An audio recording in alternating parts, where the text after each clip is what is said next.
Hi guys, just making sure that I have everything on here. We're good to go.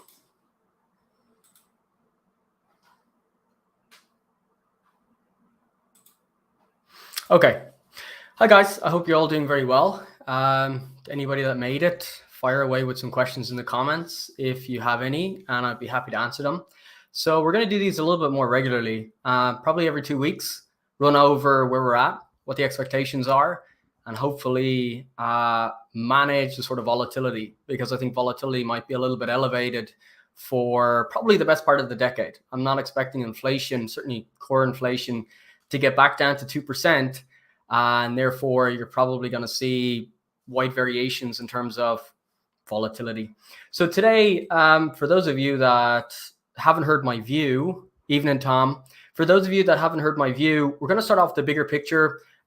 Essentially, what my view was in 2022 and for the rest of the decade, why this year was, or why 2022 is a little bit of a challenge, why things are starting to change and what we should expect moving forward.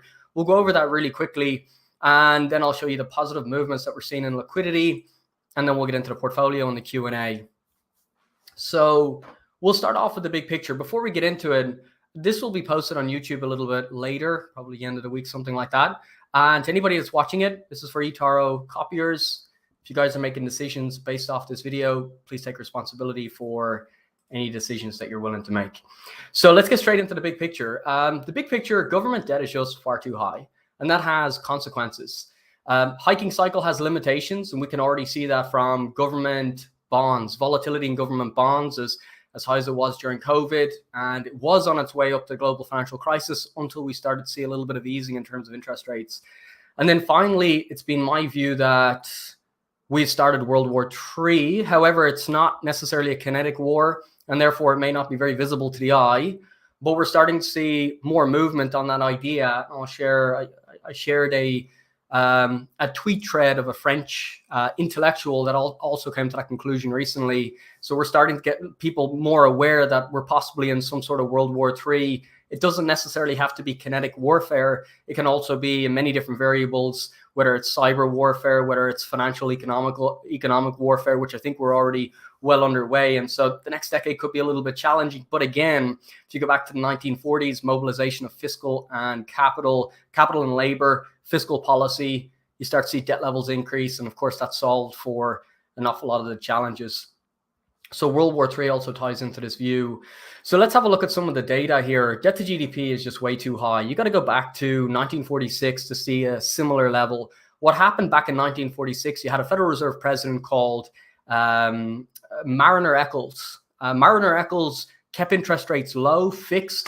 I actually have it here on I have all the charts here on my Twitter at the very top of the page here. If we have a look here, you can see back in the 1940s, Mariner Eccles kept the 10-year bond yield flat despite inflation. That's CPI year on year. It got as high as 20%. He didn't give a damn. And the reason being is the debt levels were way too high. And if you increase the debt levels, or if you increase the interest payments too much, what would end up happening is you'd blow up the government debt. You'd have a sovereign debt crisis. So today we've got similar debt levels. Now, if you go back prior to that, heading into World War II, you've seen a massive increase in debt. That was the fiscal policy mobilizing capital and labor, and that was obviously the war efforts essentially. So I think we're on the cusp of that, and it's going to be very important to sort of understand that idea of possibly being in World War III, which could be quite dangerous. However, it may not be visible from the outset because, again, it's not necessarily kinetic warfare. So what we've seen so far is debt levels are just sky high. During COVID, we've seen a massive increase in debt to GDP. Why? $7 trillion in fiscal policy, fiscal stimulus that went straight into consumers' bank accounts via monthly payments and one-time payments, and that ultimately massively stimulated the household. What that done was it made the household a lot more durable than the US government balance sheet because they paid for it. When we have a look at volatility for bonds, we can already see that it's a big, massive issue. And the reason why it's a big, massive issue shouldn't be a surprise to anyone. Interest expenses are absolutely exploding right now. So as you can see over the past couple of quarters, we're now at about $1 trillion in interest expenses.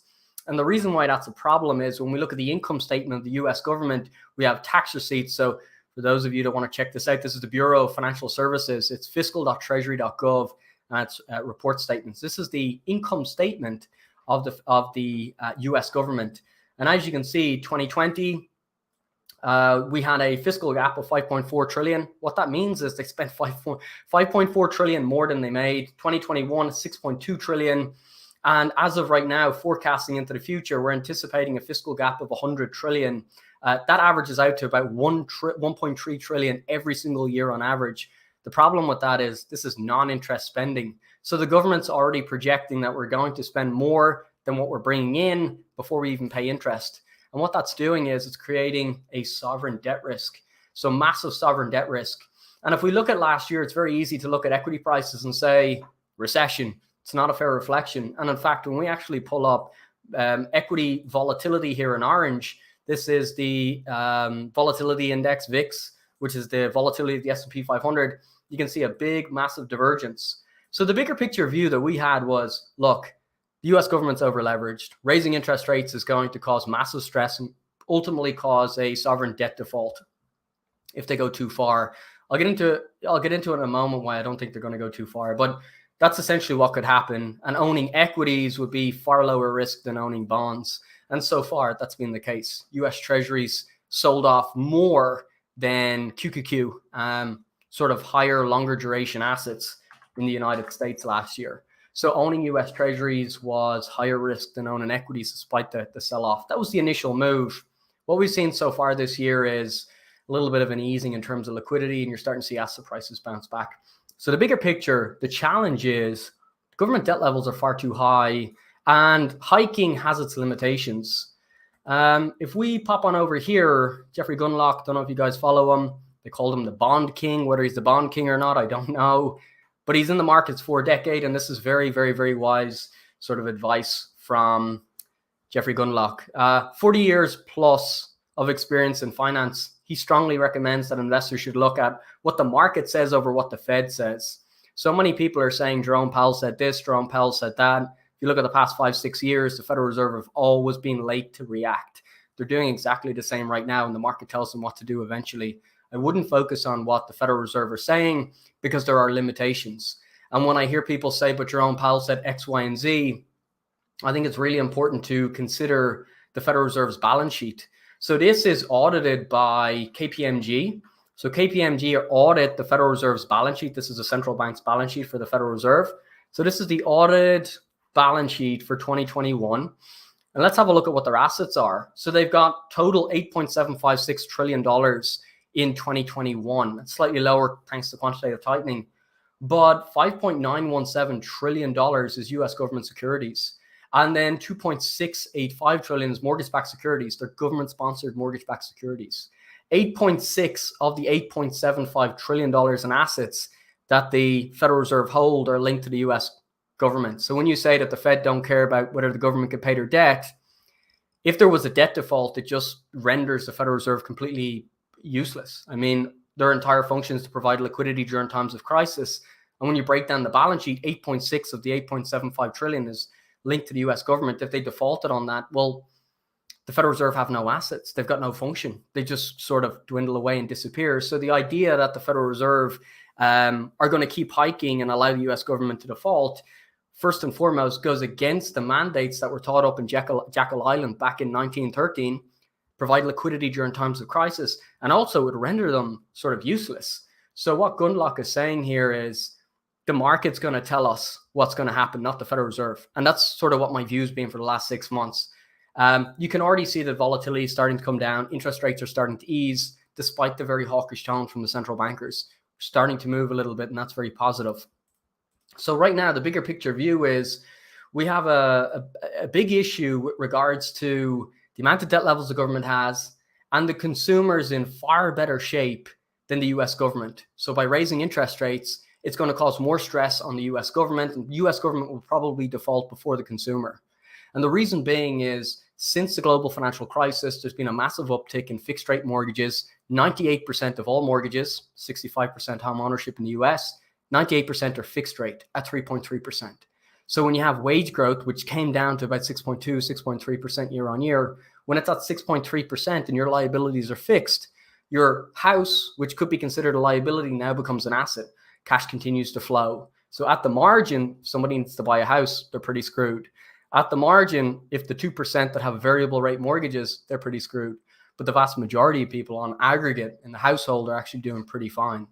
And that's ultimately why I think we're going to get to a point where the underlying demand, which has held up really well last year, and we can have a look at GDP now as of right now, because so far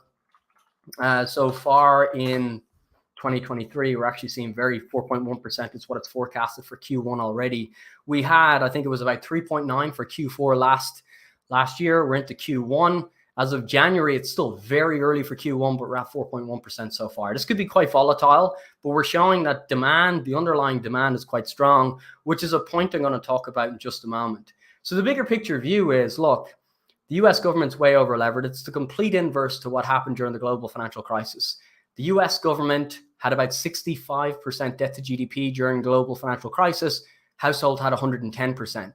The US government were able to bail out the household. Today, households have 80% debt to GDP. US government have 120. So we've got the complete inverse where the household is in better shape than the government.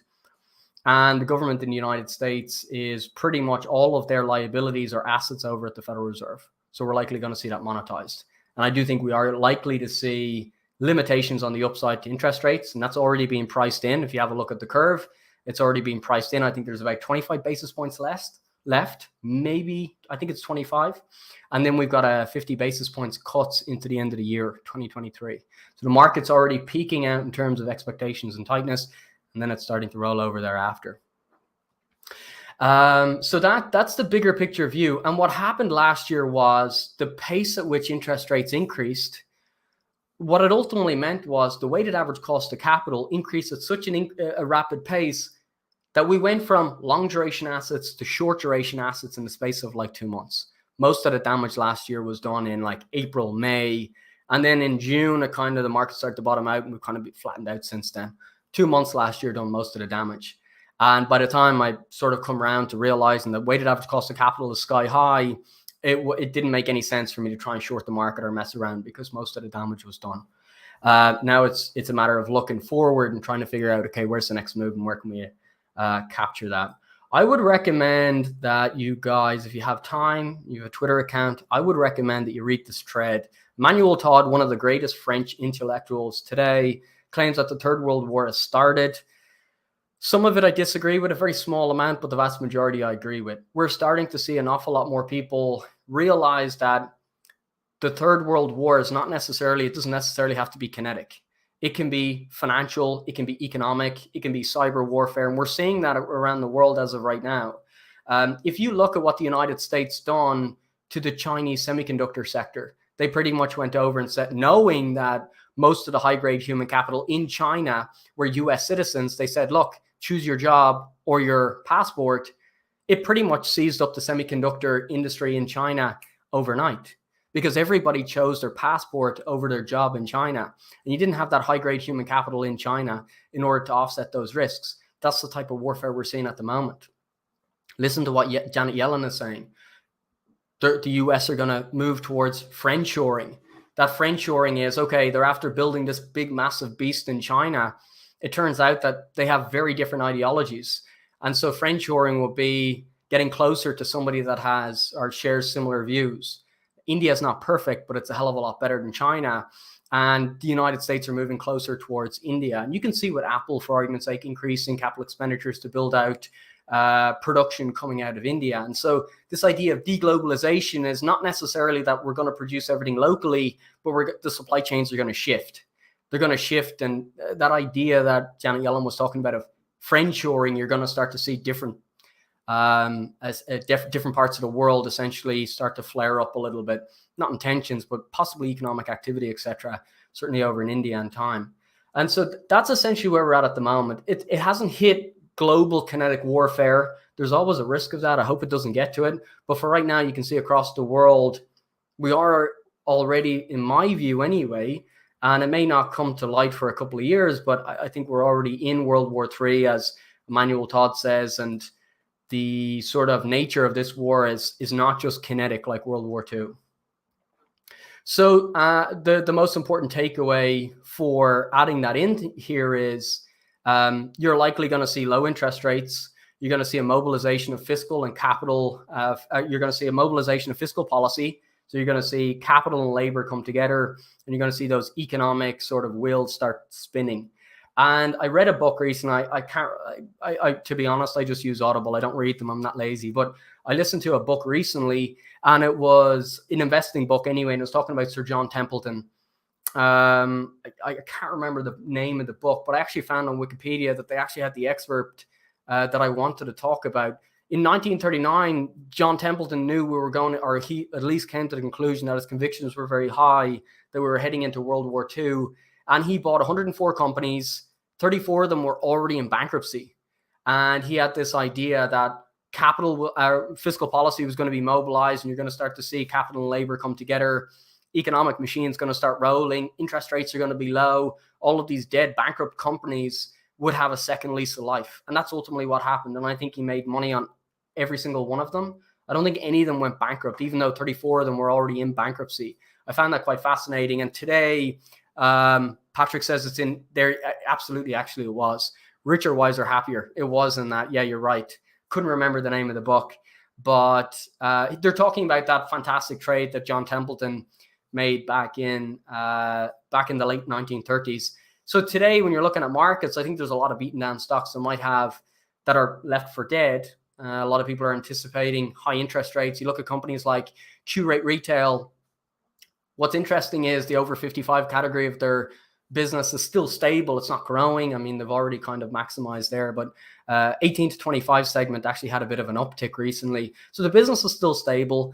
It's generating anywhere from 600 to 1.1 billion in terms of free cash flow over the next couple of years. The equity's priced at 600-700 million. It's priced for dead. And so if the cash flows are in any way reasonably close to what analysts are anticipating over the next couple of years, if that business is durable, well, that business would absolutely start to flare up in terms of its performance. And so there's a lot of opportunities that I see, but going back to the 1930s, 1940s, that's the closest comparison that I see to where we are today. And the biggest limitations to global markets is actually one of, like, outside of all of the economic turmoil, one of the biggest limitations is actually one of the biggest drivers of a bull market, and that is government debt levels being so high, because there's limitations on how high you can increase interest rates. And again, when you look at the audited numbers here from KPMG for the Federal Reserve, I mean, most of the financing is to the US government. And if the US government can't pay that debt, what do you think happens? What do you think the function of the Federal Reserve is if all their assets are pretty much wiped out? It's not really much of a institution anymore. So that's essentially what the bigger picture is. So in the short term, what exactly is happening? There's a Goldilocks economy emerging. What is a Goldilocks economy? It's this idea that the economy is not too hot, not too cold. We see over here that GDP is coming in at 4.1%. We also have a look here. So what is ultimately leading to this sort of growth in GDP? Well, energy prices drop are stimulative. So if you look at gasoline prices, let me get rid of VIX here. Let's have a look at gasoline prices, which I think is here somewhere. Gasoline prices are almost non-discretionary in the sense where, like, if you have a kid and you need to drop that kid to school, you're going to get in the car and drop the kid to school regardless of the price of fuel. If you need to go and do the groceries, you're going to drive, or whatever it may be. It's somewhat non-discretionary. And if you look at miles traveled during the global financial crisis, it only declined 1.8%. So consumption is relatively inelastic. As the price of gasoline drops, it's almost like a tax cut. I don't know the exact numbers. Mike Green recently said that he calculated it, and don't quote me on this because I could be wrong. He calculated that the stimulative impact of lower gasoline prices is the equivalent of about 2% of GDP in terms of increase in terms of household purchasing power within the economy. That's a lot. That's a hell of a lot. And it offsets an awful lot of risk.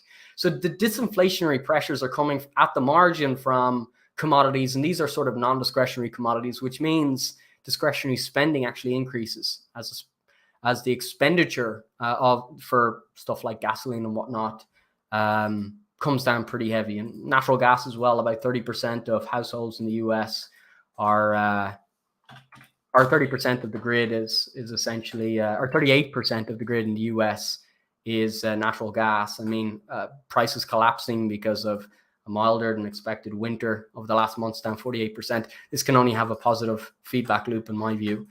So that's essentially what we've seen, which I think is ultimately leading to a robustness in terms of GDP. So you have disinflationary pressures. Remember, real GDP is nominal minus inflation, and what's left over is real GDP. So it already factors in. This is on top of inflation, 4.1%. So that's sort of like a Goldilocks economy, and that's what we're seeing at the moment. How long does it last? I don't know, because I don't have a lot of confidence in the current Federal Reserve. I think the Federal Reserve could transition not towards cutting interest rates or easy policy, but towards doing nothing. And I think they could stay too tight for too long, in the sense where there's $10 trillion in the next 2 years that need to be refinanced by the US government. So there's going to be a lot of refinancing at much higher rates. It's not really a good market environment. The higher for longer is definitely a risk. So is this Goldilocks economy transitory? We'll soon find out. But as of right now, it's definitely leading towards some of the more beaten down stocks actually recovering. And we'll talk in a moment about companies like Warner Bros., which has been massively beaten down, but as we head into the new year, it's up about 50%, and it's one that's deeply undervalued. We'll talk about that a little bit later, but there's a lot of stocks that are like that. Have we met peak tightness? When we have a look at, people say to me all the time, but the Fed are still raising interest rates, and that is 100% correct. The Fed are still raising interest rates, but the curve prices in expectations in terms of rate hikes. And if you have a look at our expectations, so if we have a look at probabilities, you can start to see, okay, so we have 50 basis points, like 91% probability of 25 basis points in February. And as of right now, assuming nothing else changes, there's also one more 25 basis points hike for March, and then we're done. If you go back a couple of months ago, the market was anticipating as much as 5.5% in terms of the terminal rate. It doesn't look like we're getting anywhere close to that. So with disinflationary pressures coming down, essentially, the risk is more to the downside. So if we compare this versus current versus, let's say, 1 month ago, where we are as of right now, you can see that there's a shift month over month to the left. Let's just change the date on this. Let's go to May 2023. You can see that 1 month ago, let's get rid of these. You can see that 1 month ago, there's a shift towards the left in terms of rate hike probabilities. So I would say that we have a fair idea where we're probably gonna land. It's probably gonna land between 4.75 to 5%, and then into the end of the year, we're looking at some sort of easing where it starts to come down. These are very volatile; they can change.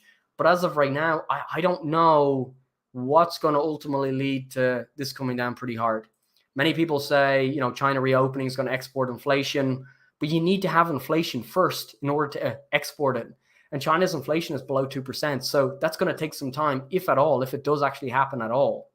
I think that there's a lot of expectation for this big, massive resurrection of inflation, but I don't see, it might happen maybe at some point later in the year, but I don't see that being certainly a near-term risk. So as of right now, look, for right now, we have this Goldilocks economy. Part of the reason for that is very stimulative impact of falling energy prices, both from natural gas and from gasoline and refined products. Possible peak tightness. Market rates. So what Jeffrey Gundlach is saying is ignore what the Federal Reserve are saying and focus more so on the market. So if you have a look at like 30-year mortgage rate or 30-year government bond, this is down off 4.4%. It's down 80 basis points. It's already rolling over. If you look at the 10-year yield, this is down from 4.3 down to, it's currently at 3.5. It's down not too far away from 1% off those highs. So the market's already rolling over. The one that's still very stubbornly, the closer it is towards the Federal Reserve, the more stubborn it is. But the further you go out, disinflationary pressures are certainly pushing down the rates for bonds. So as of right now, have we reached peak tightness? I would say yes. And I would say we're kind of blessed by this stimulative impact of energy prices collapsing. Now, when we have a look at, liquidity barometers, crypto could be seen as an, and with crypto, like I'm not talking about altcoins, I'm talking specifically about Bitcoin. Bitcoin is designated by the FTC, the CFTC, as a commodity. All altcoins after LBRY lost to the SEC could be designated as sort of stock tokens or securities.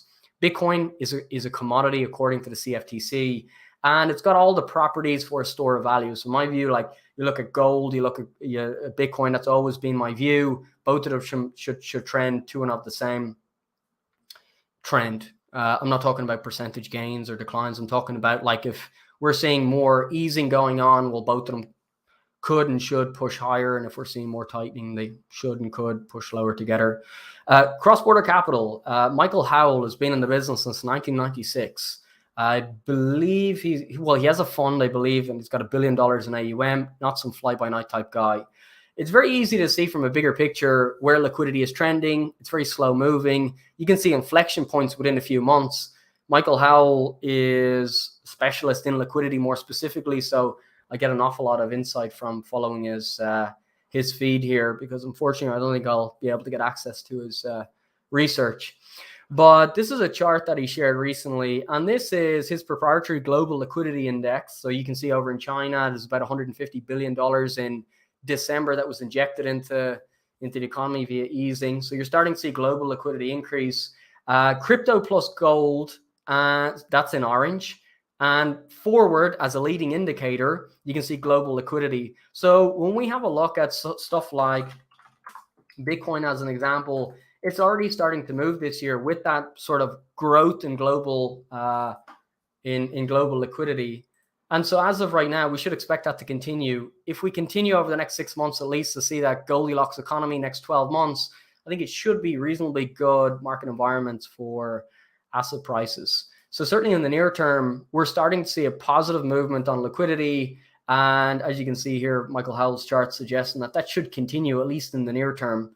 And we're already seeing it from these very sensitive assets, whether it's gold, which moved a little bit earlier than Bitcoin, or whether it's Bitcoin, which is starting to move higher. So one of the reasons why I own Bitcoin is specifically got to do with this here, the bigger picture. If debt levels are very high and you got to keep interest rates lower, regardless of inflation, well, this is the market environment that should see positive flow into stuff like Bitcoin. I'm not talking about altcoins. There's loads of trash there, but Bitcoin more specifically has the properties of a store of value. And, you know, I invested in Bitcoin back in 2018 and everybody told me, you're mad, it's a scam, it's a Ponzi, it's this, that, and the other. It's no different to where we are today. This should have fallen. It should have fallen to the extent that it did. And the reason being is if it is supposed to be a true barometer of liquidity and we had epic proportions of tightening this year or last year, we should have seen Bitcoin down. So it's doing exactly what it should have done. Now, over the longer term, I think we're going to see more easing than tightening because of those debt levels. I think it's going to do better than it is worse over time. And so it doesn't really bother me because I think it's sort of like a catch-22 when it comes down to time horizons. So where we are as of right now, you're starting to see an uptick in liquidity, and you're starting to see a pretty sensitive reaction so far, at least from assets that are very sensitive to liquidity as well, which is very good for the medium to long term. So that's essentially the bigger picture view and where we are. There's a couple of questions here. I'm going to answer them before I move on.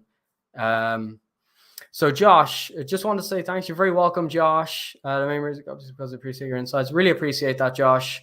Patrick, the book earlier on Templeton, Sir John Templeton, was Richer, Wiser, Happier. Peter, wondering why you diversified across sectors but not across asset classes as the left tail. Drawdowns, correlation for equities tends to 1 minus cash divided by gold. I'm not sure what equation you're trying to recreate there. Relatively strong in 2022. I have no idea what you're trying to recreate there, Peter. Why do I invest in equities? Because the way in which I look at assets, like, you know, a lot of people say, look, just dollar cost average into the market and over time you'll make money. That's not true. It's not true now, and it never has been. You just have to go back far enough to realize that markets, the reason why the S&P 500 has largely gone up is because they became the world reserve currency holder after World War II. And what that meant was the rest of the world was financing the US government's debt, meaning there was huge amounts of growth going on in the US, And therefore, with growing earnings, you would continue to see higher equity prices. Prior to that, as like an emerging market economy, equity performance was crap. And if you look across Europe as of right now, and you look across emerging markets, whether it's whatever you want to look at, if you want to look at EEM or whatever, you can see the performance is crap. And so when you're looking at like this dollar cost averaging, just because it happened over the past 100 years, doesn't mean it's necessarily going to move forward. So that's one thing. The second thing I'd say is when you're looking at equities, the beautiful thing about it is we do have that 150 years of sort of historical context, in the sense where we know that on average, markets have generated 8.1% year on year, plus the dividend about 10.1%. But remove the dividend and then look at the growth in earnings over time. Every 7 years, the S&P 500 doubled, which is about 7 to 9% on average for earnings growth, which is what we've seen. So if you can find a company that has higher earnings growth at the right price, you could possibly outperform. You diversify across different sectors. In equities, there's a lot more variables that I can attach onto. So when you look at a specific asset, let's say I'm investing in oil and gas as an example. What's the biggest problem you see across social media right now in oil and gas? All the oil and gas guys are only talking about supply. Demand over the past decade has been relatively inelastic. However, here's where it gets really interesting. Whether we like it or whether we don't, electric vehicles are continuing to increase in terms of adoption. I think there's over 1 million electric vehicles sold every year now. And that's powered by the grid. And in the United States, 0.5% of electricity consumption comes from crude oil. So we're moving away from crude oil in markets like the United States in terms of demand. And so each different asset class has different variables that drive it, but it never changes for equities. Earnings potential, clean balance sheet. What did I hear more recently? I heard a great quote more recently about investing in companies. When you invest in a specific business, if the balance sheet is unhealthy, it's complete capital destruction. Might have been Terry Lynch, or not Terry Lynch. No, I mixed up Peter Lynch and Terry Smith. I think it might have been Terry Smith, where he said, I'm fine with volatility, but capital destruction, which comes from weak balance sheets, is not something that I want to be invested in. I'm not sure anyway, but equities is what I'm trying to say is it's sort of like my wheelhouse. It's where I feel very comfortable. I can invest in different asset classes, but I'd be investing for the sake of investing. If you look at last year, there was a lot of assets that actually went up, right? So AZO, as an example, is coming off all-time highs. Specific sectors done very well, like AutoZone, in the same industry, O'Reilly Automotive. There's not many of them, but there was a couple of sectors. Healthcare, energy sold off aggressively. I think healthcare might have actually sold off. But anyway, what I'm trying to say is I feel like I've got more insight into equities than I do into. I have an idea of what drives oil prices. I have an idea of what drives gold. And sort of those sort of liquidity store of value assets, but I just feel very comfortable with equities, I would say. I was saying, for example, cash and gold did relatively well compared to bonds in 2022. Yeah, and look, here's the thing, cash will do well in the short term if you need it. But this is the different, I guess this is the difference in frame of mind. If I'm going to invest for the next 20, 30 years to my retirement, last year doesn't really matter. My portfolio could double this year and it wouldn't matter. It doesn't matter. It doesn't matter because what matters is by the time I retire, it won't be about, remember that time, I hit 100% and then I lost 20% every year for 5 years, and so it doesn't really matter. My view is that equities over a long period of time will deliver better results. That's what my view is. And I can go to cash, sure. But the question is, when do you buy back in? Find me an investor that goes to cash at the right moment and then buys back into equities or whatever at the right moment. So if you have a look at Bitcoin as an example, I've held this since late 2018, early 2019. Now, I could have closed this. Here's the thing, right? So this consolidated for about 5 months. I got an average cost of 3,400. It went up like 400%. Imagine I closed at exactly the top, right? What's the chances I buy back at exactly the bottom? It's probably quite low. The fundamental view that I had was over the next decade, debt levels are way too high. We're going to be easier than we are going to be tighter.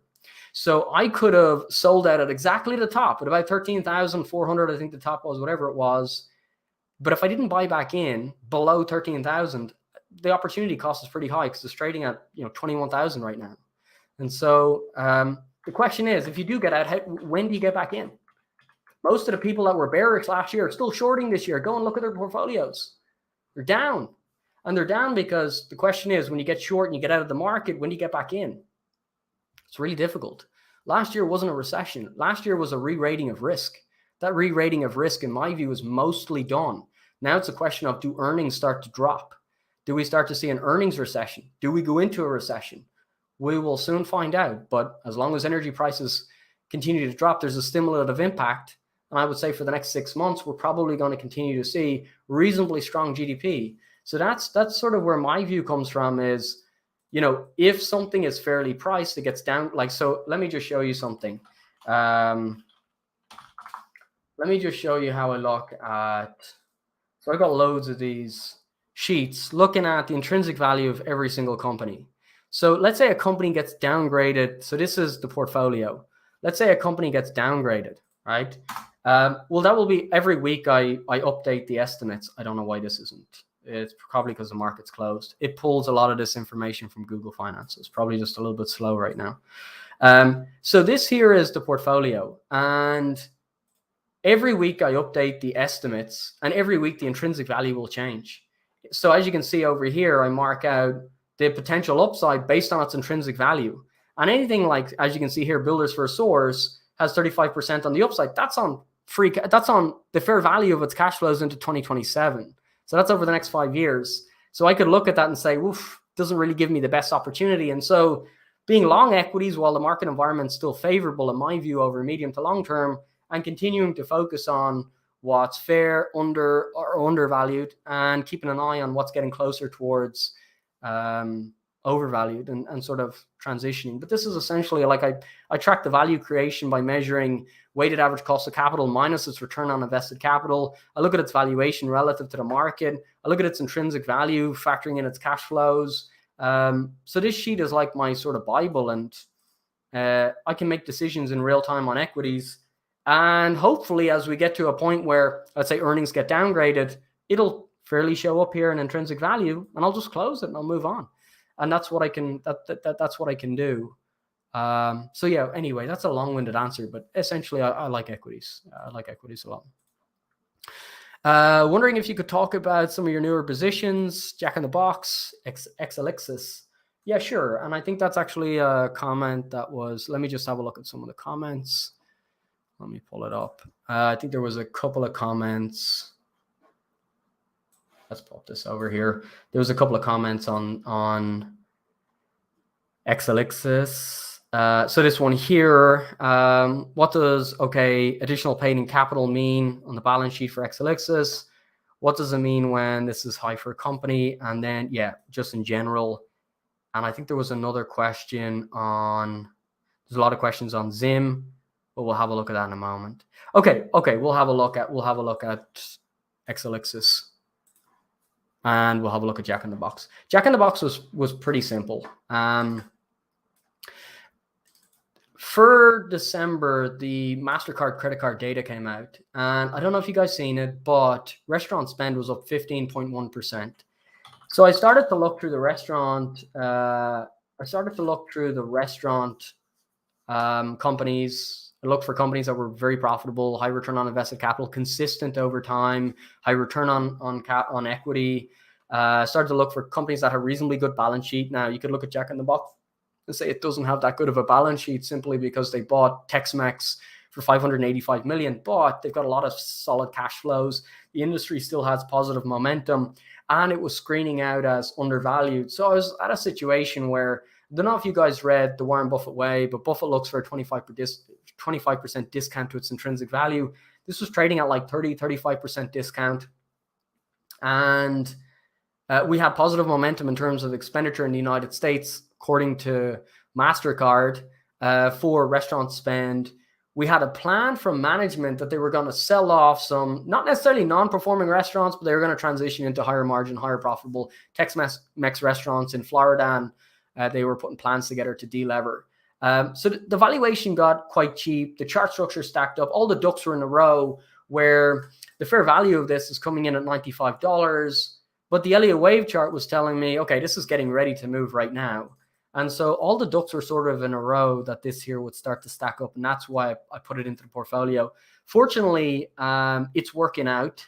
And I think it might be up. I'm not sure. I don't really track these. I track the sheet. I don't track the performance every day. It's up 12% so far. So far, so good. It's playing out, but it's a very, very, very basic thesis. Once it gets back to fair value, I'll be looking to take profit, but I think a trip from, what was our cost basis on that? 67.71. We got in pretty close. 67.71 up to maybe 95 if it plays out like that. Yeah, I'm not gonna have any problems with that. The other position, Exelixis. This is in my. I'm really excited about this anyway. I only just bought into this, so there was. I think I have a couple of notes here. Let me just pop on over here and let me just see what that question was. There was a question here on the balance sheet. Let me just pull it up. I'll bring it back over. What does additional paid in capital mean in the balance sheet? And what does it mean when this is higher for a company? Okay. All right. It's okay. What is it? Let's pop on over and have a look at the balance sheet. Additional paid in capital. So you got two different valuations of shares. You have what are known as par value, and the par value is the minimum amount that the shares can sell for, and then you have the market value. And so additional paid in capital, let me just double check. Additional paid in capital is the difference between par, let me just see. It's the difference between par value and market value.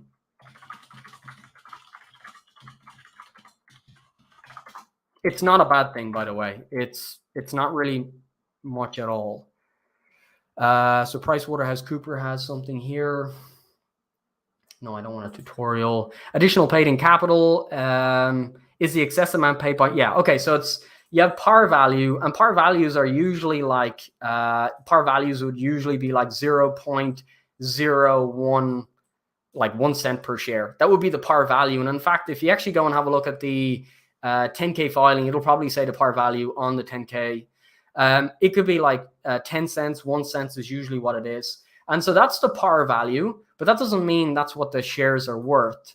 The shares usually have a market value. So when they go to the market's going to bid up a different price. So as of right now, the market's paying 16.43. So the difference between the number of shares and the par value is additional paid in capital. So let's have a look at its balance sheet really quickly. Let's have a look at its additional paid in capital over time.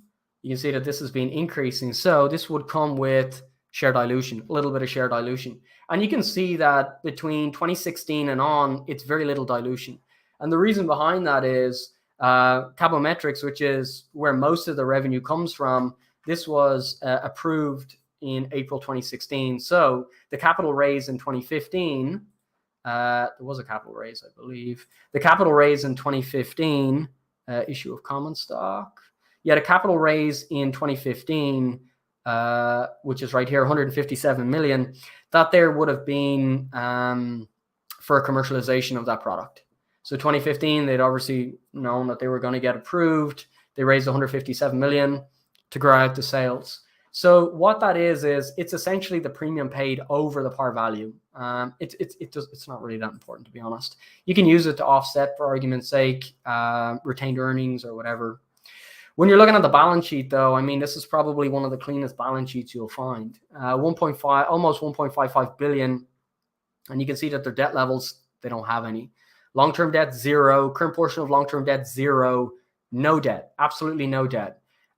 Company is as clean as a whistle. There are capital leases, but I don't count capital leases as debt. And the reason being is because you can renegotiate a capital lease. In fact, let's say a capital lease had 10 years left on it. You could go to a judge and you could ask the judge to break the or you could go to a lawyer and they'll go to court and you could break the lease. You might end up paying 2 years of the 10, as a fee, but you save that other 8 years. Now, let's say it was debt. Can't do that with debt. You can't say, hey, listen, I owe you $1 million for the next 10 years. I'm only going to pay you 2. Can't do that. And so as well as that, you can renegotiate the lease agreements where you could say, look, we've got 10 years left. Business is pretty crap. Why don't we extend it to 15 years, but give me a 30% discount? Can't do that with debt. And so capital leases I don't include as debt because they're operating expenses. If you think about a grocery store, they sell groceries, obviously, and the overhead, that store, the capital lease, that store has to be built into the margin of the sales of its products. So it's more of an operating expense. This company has no interest-bearing debt, 0. It's very clean balance sheet. When you're looking at the market cap relative to enterprise value, that enterprise value is factoring in the 160 million of capital leases. Again, I wouldn't normally do that, but whatever, it doesn't matter. So we paid $3.9 billion for the company, very clean balance sheet, to produce $400 million. Exelixis is here.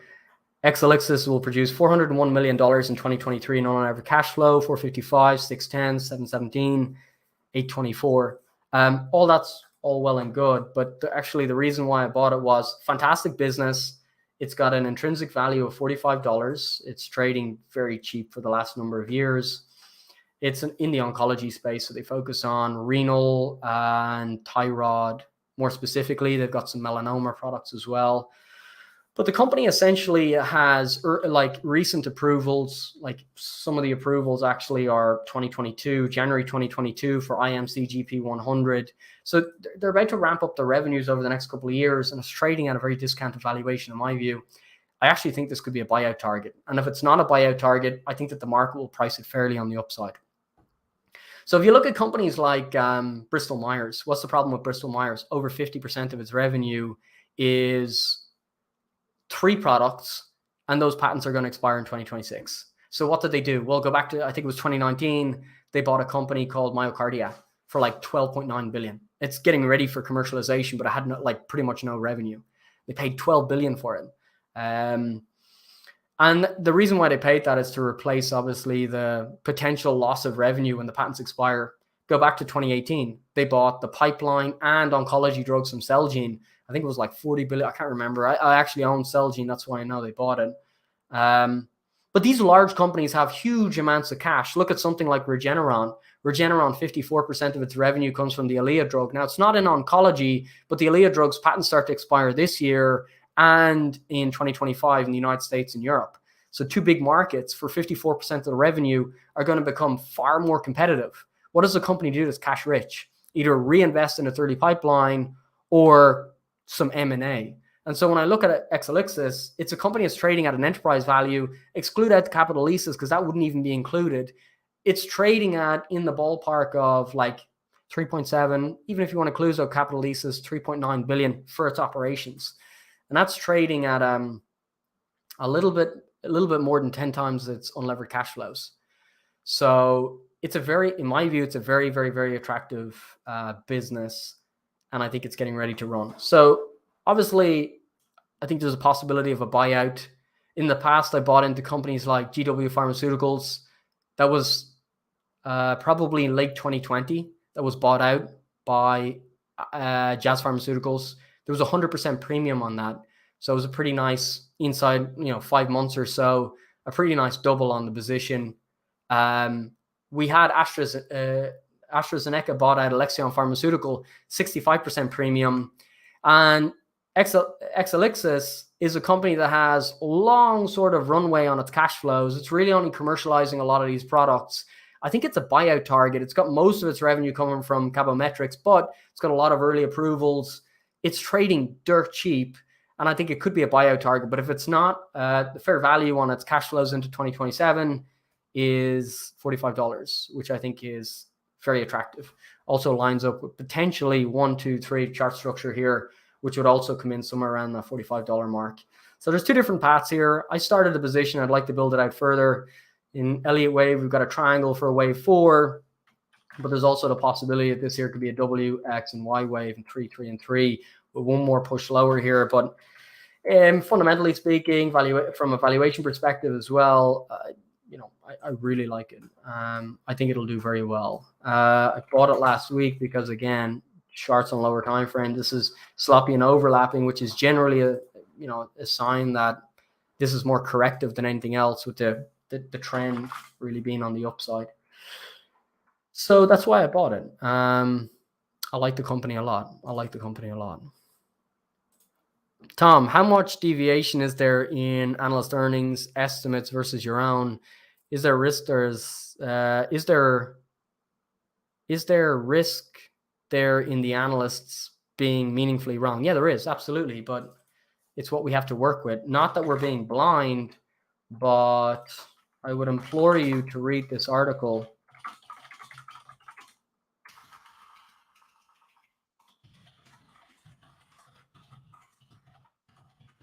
In fact, I thought somebody would ask me about Tesla. So what I done was, I actually, as a response to that, I just shared this here. George Soros on financial markets. You can go and listen to that. It's a different variation of exactly the same thing that this article talks about. So, Does the Market Overreact by Werner de Bont and Richard Thaler. You can get it for free here. It's just a PDF. Yeah, you can get the PDF here. I'd implore you to read that. How markets work. So read this article if you're interested in actually doing a little bit of legwork here, Tom.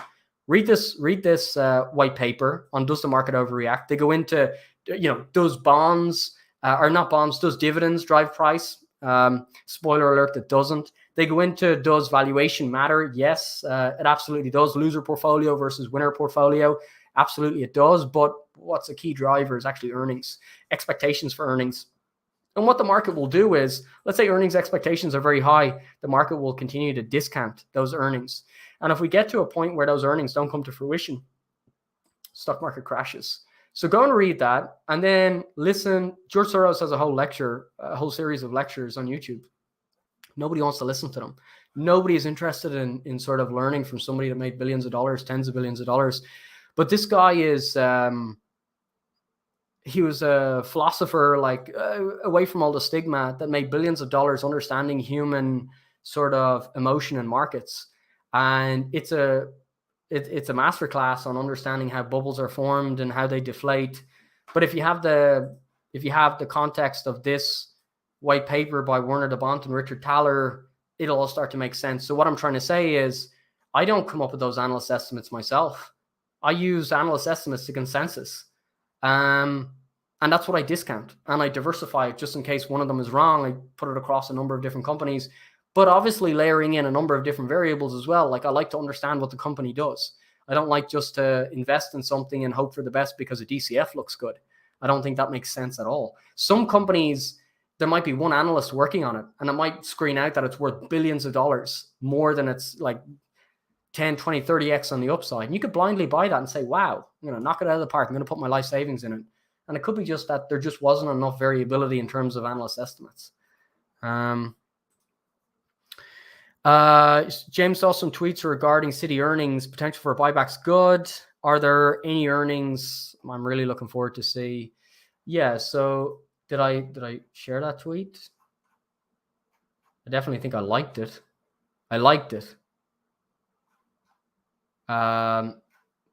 Yeah.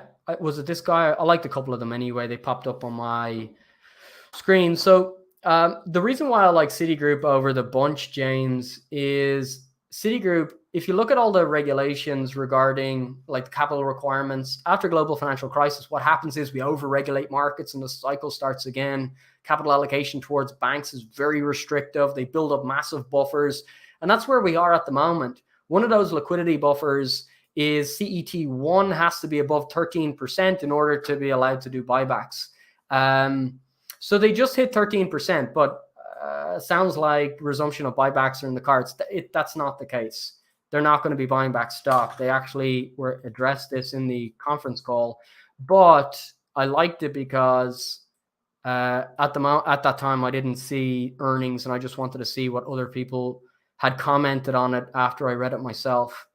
But yes, they're now at a point where they have the capital requirements to do buybacks, but there's an M&A deal. Let me see if I can find it.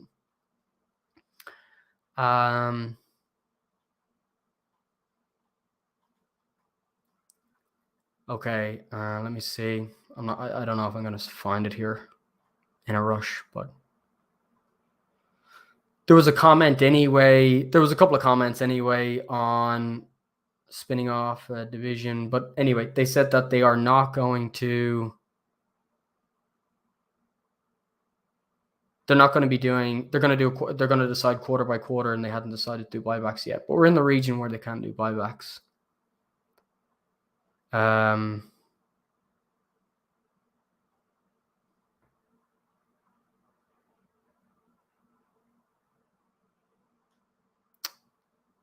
Okay, I don't think I'm going to find it right now. But anyway, they said in the call that they said in the call that they weren't going to do buybacks. But anyway, that's a big part of the. Basically, what James is saying is yes, this is a big part of the bullish thesis, and I'll tell you why. If you just have a very quick look at the numbers behind Citigroup, these guys are producing a lot of cash flow. But before we have a look at that, let's just have a look at its market cap.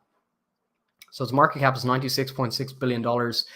The view that I have is that we re-rate in terms of valuation. So if we go to valuations and we have a look at book value per share, and we add in here like there's like JP Morgan, we add in Wells Fargo, the four major banks, WFC, and we add in BAC as well. So four major banks.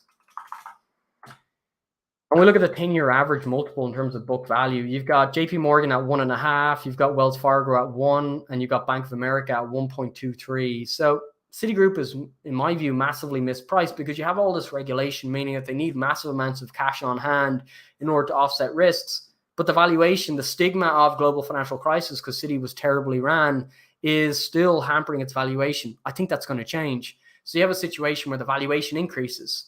Then we have a look at earnings. So this is a company that produces like in excess of $20 billion in cash flow on a market cap of $96 billion. And yes, they're constrained right now because of regulations. They can't buy back a lot of stock, even though they've got tons of cash flow. But historically, 2016, 2017, 2018, 2019, these guys were buying back anywhere from $10 to $18 billion worth of stock. And once that resumes, they've got $283 billion in cash. Once that resumes, you start to see $7, $8, $9 billion buybacks on a $96 billion equity valuation. Earnings could be up anywhere from 5 to 10%. So you got earnings growth due to buybacks, plus a re-rating of the multiple. And over time, I think you get ridiculous returns on the upside. The markets division made a lot of money last year in the volatility, lots of money.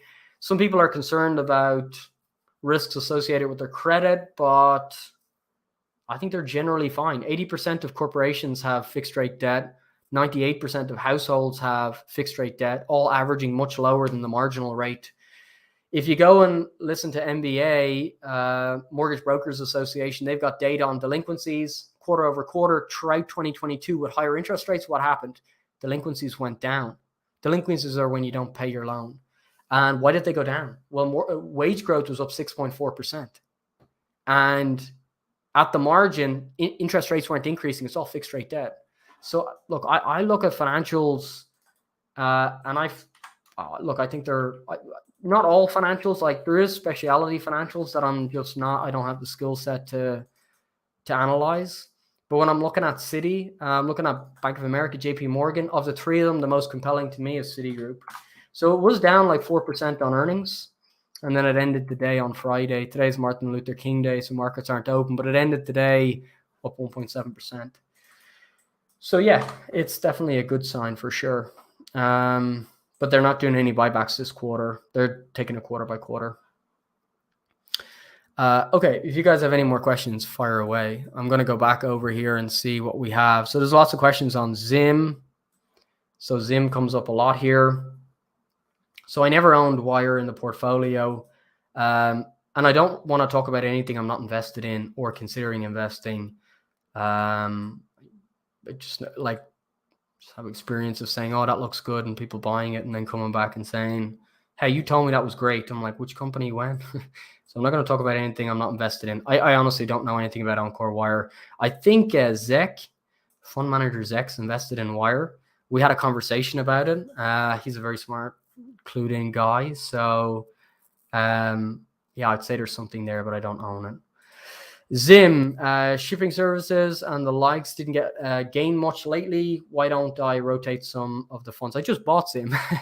I bought Zim like a month ago. It's not like it's we received 295 in dividends, and the downside on the position is a lot lower than what's fairly reflected. So we'll talk about Zim. There's another question here on Zim. Can I talk more about my conviction in Hasbro, Jack in the Box? Spoke about Jack in the Box a minute ago. We'll have a look at Hasbro in a minute. Not a company I own, but one that I'm looking at. And then I read about a lot of extra supply of container ships coming online this year. Is this a threat to? Is this a threat? I guess that's a threat to Zim. To what extent do I think it's already priced in? Okay. So there are the questions on Zim. If anyone else has any questions, fire away, and we'll get into it on Zim. So let's have a look at Zim. I've got a couple of stuff open here. Let me just find where they are. So these are, okay. So let me close some of these. Close. I'll leave that open for a minute. So we'll open this on Zim as well. So let's just have a look at Zim in its purest form as of right now. Let's analyze the risk on the balance sheet first and foremost. So when you're looking at Zim, to your point, I'm going to leave it open over here so I can focus on it.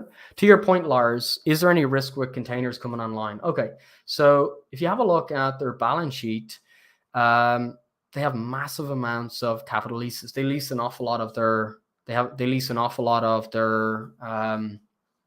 ships. So first and foremost, a lot of them are leases, which is a good thing because if there's oversupply and the prices drop, going back to what I mentioned before, debt you can't renegotiate, leases you can. I'll get into that in a second because that's exactly what they've hinted at in the latest quarter, meaning that if there is an oversupply of shipping rates and it does impact their earnings potential, well, they're in a better position to negotiate those leases. So there's about $3 billion in leases. Now, when you have a look at their asset side of the balance sheet, it's predominantly cash and cash equivalents and short-term investments. So they've got 1.34 billion in long-term investments. They've got 1.871 billion in short-term investments, and both of those pay out interest income.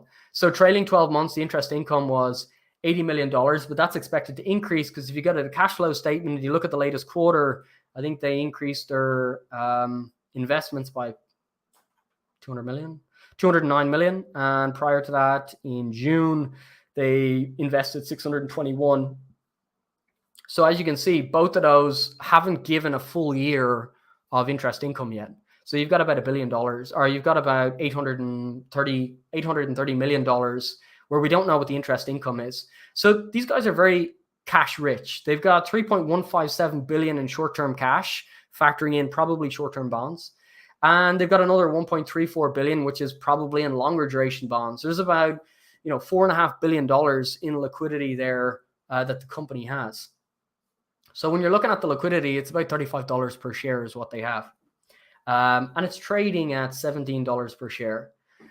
When you're looking at the liability section, there's not a huge amount of interest-bearing debt. Next 12 months, they've got the current portion of long-term debt coming due. It's about 100 million. They'll probably pay that down. There's no point in refinancing it, meaning what's left over in terms of interest-bearing debt, where a company could actually default on, is only 140 million. So what the company done over the past 2 years in a very rare market environment was they were gushing with cash. So what they done was they paid out in dividends. So this is still on quarterly. Let's go back to annual. What they done was they paid out massive amounts of dividends, $2.694 billion they paid in dividends, but they also paid down all of their debt. That's investable securities down here. It was $3.248 billion in the last 12 months. And in 2021, 300 million. So total, they paid out 3.5 billion in dividends. They paid down all of their debt, which is about 2.5 billion. And yeah, they've been pretty much careful about where they put their capital. It's gone into interest income, like in bonds, which are going to generate income for the company. Shipping rates are dropping. Let me just see. I think I have it here. So anyway, this is their investor deck. They have shipping rates dropping across the board. You can see that shipping rates are dropping. On the latest quarter, they had 1.6 billion in EBITDA, 1.1 billion in net income, and their remuneration policy was to pay out 30% of net income, not EBITDA, because EBITDA factors in depreciation and amortization. Remember, those massive capital leases amortize. So that's a non-cash expense. EBITDA would be a lot higher because of those leases. Not factoring that in, they paid out 30% of their net income, meaning their cash balance continued to grow.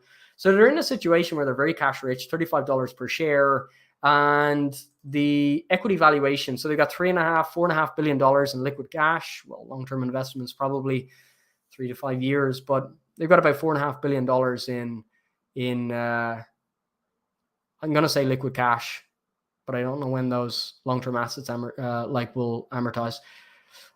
It's about 2.5 times its market cap, essentially, is what they have. So the reason why I bought it is, from a net income perspective, it's dirt cheap. From a cash position, a liquidity position, it's dirt cheap. Rates are falling down. They're still profitable on those lower rates. But here's where it gets a little bit interesting. When you have a look at the volumes, Pacific Ocean. So you have, is it the East China Sea, Pacific Ocean, United States? What happened over the past year, 2-3 years? China's been in lockdown, zero COVID policy. China's opening up right now. So when we have a look at intra-Asia, if you look at, this is the volume breakdown, 807,000 European metric tons. Is that what you call it? I'm not sure. But there's 807 tons intra-Asia, and the Pacific, which connects China with the United States, 869. A big portion of it is very sensitive to zero China COVID policy, or zero COVID policy in China. And so as they start to open up, both of those markets should start to stable up in terms of downside in rates. So the reason why I bought it was it got incredibly cheap relative to its liquidity position, and it should be somewhat of a play on China reopening. They also paid out a massive dividend. So we received $2.95 in dividends. So if you go ZIM plus 295, or excuse me, ZIM, we're sitting at about 1996, and I think we paid about $22.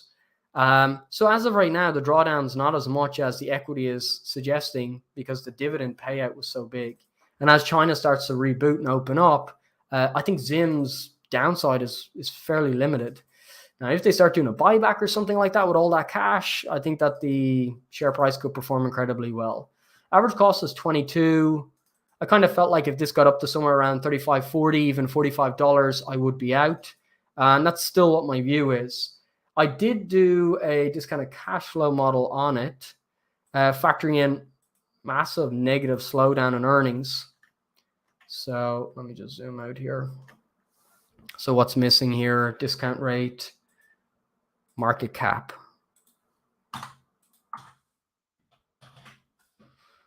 Why is the current price not showing up? I can pop that in anyway, just for the moment. 1701.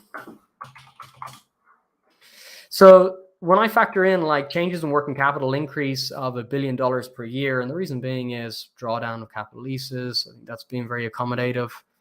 I get to the conclusion that the company had the fair value is about $72. I don't know if I'd hold it up to there. It's a multiple of 2.5 times enterprise value to EBITDA. It's not a very big multiple. Yeah, I get to the conclusion that it's worth somewhere around 72. I don't know if it gets up that high, but I definitely think it's worth a hell of a lot more than where it's currently trading at. So I'm looking at this as probably $35 to $45, which would be a pretty decent return. And that's sort of what the thought process was there. It's just $35 per share, and I've got time to wait. I mean, that's a double. If it took 2 years in order for that to play out, and it doubled over 2 years, the compounded growth rate's massive. So I've got time to see it play out as well. So Lars, the question was, would an increase of container ships this year be a massive threat to the business? Let's go to transcripts. Pop on over here. Let me show you something here from the last earnings report. So they have $35 per share. Okay, liquid. Go down a little bit further here. You'll see I'm talking about 2 ships in specifically. I think it's like 104.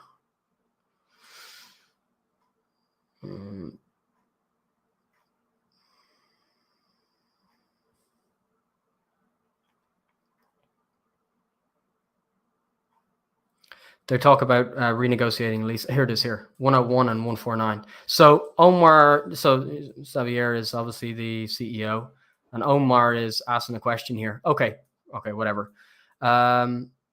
Regarding the cost structure at the moment, are there any levers to pull, you think, in terms of lowering our run rate cost on some of the ships you have in-house today? Not necessarily the new buildings, but the vessels on the water, the vessel 101 and the 149 that have roughly 27 months less on duration. Are there opportunities to maybe think about approaching the ship owners and lowering their rate in exchange for adding duration? Is that something that you're thinking of? Is that a realistic measure?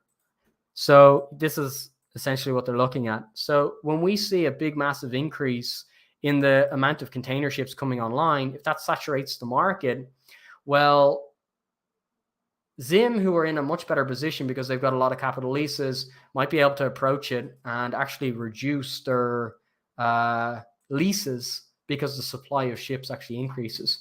And just to show you the number of build outs in 23-24 that Lars is talking about, there's a massive increase. Now this is measuring, it's not that the number of ships coming online has increased massively, it's the size and the volume of the ships coming online. But you can see that the volume coming online is massive. Zim have looked at it a little bit different. They said historically the traditional view has always been new build deliveries versus economic growth. So that's essentially what Lars is talking about. With all these new builds and economic growth, is that a bit of a problem? There are new dynamics, which if you listen to the latest earnings report and the last couple of earnings reports, actually, Zim are of the opinion that, as we move forward, a lot of the older ships with higher fuel costs, a lot of the older ships emit way too much emissions, so there's a risk of higher taxes. They're very inefficient. They consume a hell of a lot more energy. And so as we move forward, there's a lot of ships that will ultimately, they'll have to be sort of retired because the cost of running them is not economic. So a lot of the ships coming online are a hell of a lot more efficient, LNG powered, etc.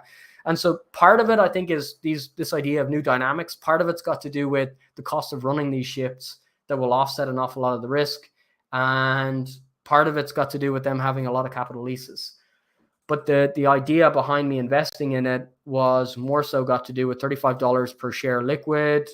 I'm assuming that the long-term assets are probably only 3 to 5 years, something like that. Maybe it's 7 years or something like that. But anyway, it's going to be income producing. So $35 per share in cash versus a $17 share price. I think it's undervalued. Huge amount of their volume coming throughout Asia and through the Pacific. So from China over to the United States. And I think as China opens up, it probably stables up those shipping rates and supports Zim price. So I think there's probably a catalyst in the next couple of months. I think buybacks could be very interesting as well. If they start buying back their stock at a $2 billion valuation with 3.1 cash in the bank, could be very interesting. Bringing down their cost structure, as Xavier mentioned in the last earnings call, renegotiating the leases. I think there's a lot that could work. Just take a look at Net Company AS. It looks to me that it's a heavily undervalued growth company, but I can't quite see through it. Appreciate it if you could take a look at it. I'll have a look at it, Nicholas, but I'm not going to skim over it now because I've found, it takes a little bit of time. I'm going to write the name down because I've never even heard of the company. Called Net Company AS. I'll have a look at it. Patrick, when do I start building out Micron a bit more? So with Micron's really interesting in the sense where they set forward a plan a few years ago, and the plan was that they were going to maintain supply and they weren't going to overbuild. And what happened was there was a little bit of overbuilding. There is really only 3 players. So you have SK Hynix, you have Samsung, which is a 50% market share, and the second largest is Micron. You have those 3 players, and then there's 2 other players that are very small in the DRAM space. And that accounts for about 70% of Micron's revenue, DRAM. And so what's been happening in this space is demand fell off a cliff. There was over ordering from retailers for electronic goods. Inventory increased massively at the retail level and orders started to slow down. Demand fell off a cliff. And what that meant was Micron increased their amount of inventory to over 120 days of inventory, which is huge. And they're going to hold this throughout the year. So they're keeping higher levels of inventory to avoid flooding the market and driving prices lower. And they're expecting to stay throughout the year like that. As we get into the year, we should start to see that they had forecasted that Q1, Q2, we'd see a bottoming of sort of the lack of demand, and we'd see a base in terms of gross profits, and then we'd recover into the end of the year. How we recover is something that they weren't able to comment on, but we should start to see a trough in the not too distant future. So where we are with Micron, they're still going to be way overbuilt in terms of inventory, but they're trying to maintain that inventory in order to prevent like a big, massive apocalypse type market environment. So until demand is really back in line and we can actually see it and build a lot of conviction, I don't really want to add anything just yet. For right now, it does look like this will continue. Even if it was corrective, you'd be looking at $64, $71 up around there. So it does look like the trend will continue on the upside. But what I'm looking for is I want to see some signs that demand has bottomed out and the next cycle is starting to push higher. When you look at the valuation of something like Micron, the barrier to entry in semiconductors, it's capital expenditure.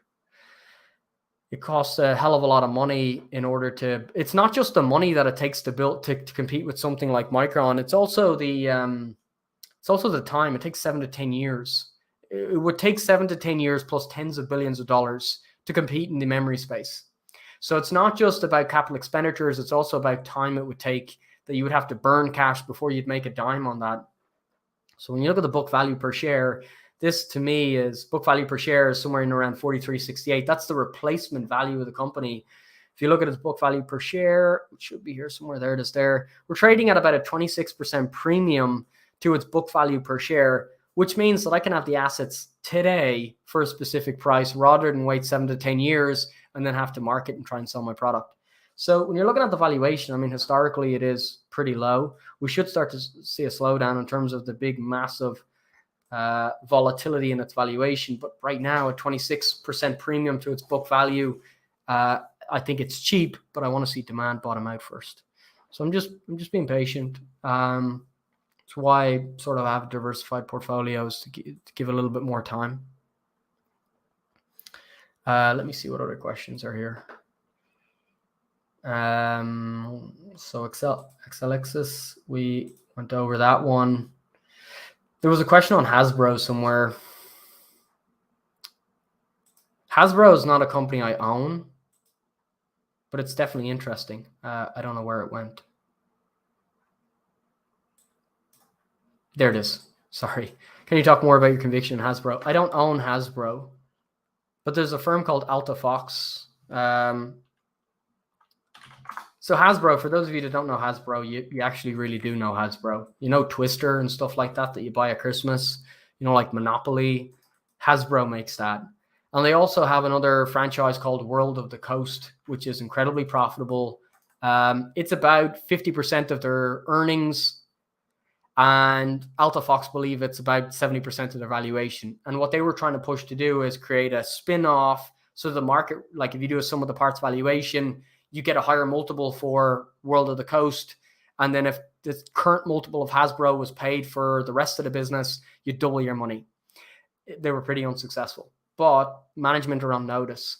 The thing I found about it was it doesn't need to be spun off to make a lot of money here. You don't need to spin the business off to make a lot of money. It's already producing a pretty damn steady flow of cash flow. And so it really comes down to what's the terminal valuation and how would you work back to an intrinsic valuation. And I think if the management can clean themselves up a little bit, because they've been very sloppy the last number of years, if the management can clean themselves up a little bit, the multiple could be, even at its current average multiple over the past decade, there's a double on the upside. It's not really difficult to see the opportunity that exists here. The products, I mean, it'd be very easy to say that Monopoly is not going to go anywhere, but if you factor in the licensing, if you factor in the digital products, as well as the board game, just that one franchise alone is producing a hell of a lot of cash. And so then when you factor in that, like games like Twister, people just buy it every year because it's like $15 or $20 for the game of Twister. It's super cheap to make, super high margins. And when you're finished with it, you just throw it in the bin. And every single year, there's consistent purchases of those type of games. They don't go out of fashion. And that's what I really liked about Hasbro. But the management seemed to be a little bit tardy. They're put on notice. There was a vote earlier this year for activist sort of changes from Alta Fox. It failed, but again, management are on notice. They're going to have to start making some changes. So we'll see how it plays out. It has been running pretty hard off the lows. I wouldn't buy into it like a chart like that. I'd wait for a little bit of weakness and confirm that the low is in, but I don't own it. It's something that I'm following, but it's I don't own it. Seen a question there actually. Tom, thoughts on risk reward with Qrate versus Charter or the other Liberty companies with similar playbooks? I haven't checked, but is the Qrate debt also very long dated? Yeah, the average maturity is 2029 and 2031. So I calculate, again, based on estimates that I have, but I calculate that, where is it? I have it here somewhere. There it is there. I calculate that, so this is a little bit slow. Let me refresh the page. When the markets are closed, this is useless. Well, it's not useless, but it's pretty slow. I'll calculate, so this should be 2023. I haven't updated the dates yet.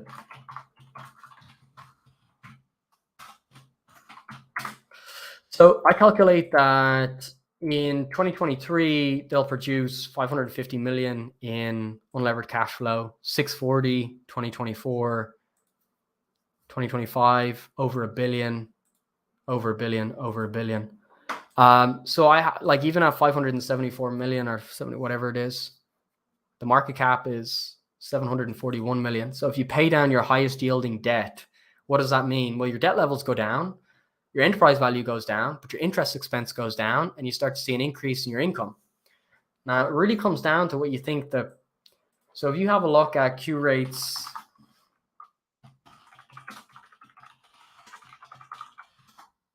have a look at Qrate's investor presentation.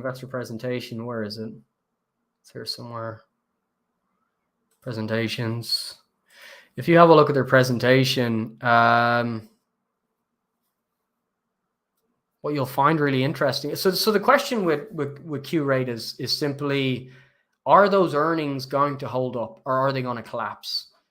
If they don't collapse, the business is a goddamn steal. And the reason being is as they pay down debt, the equity valuation will increase dollar for dollar, possibly.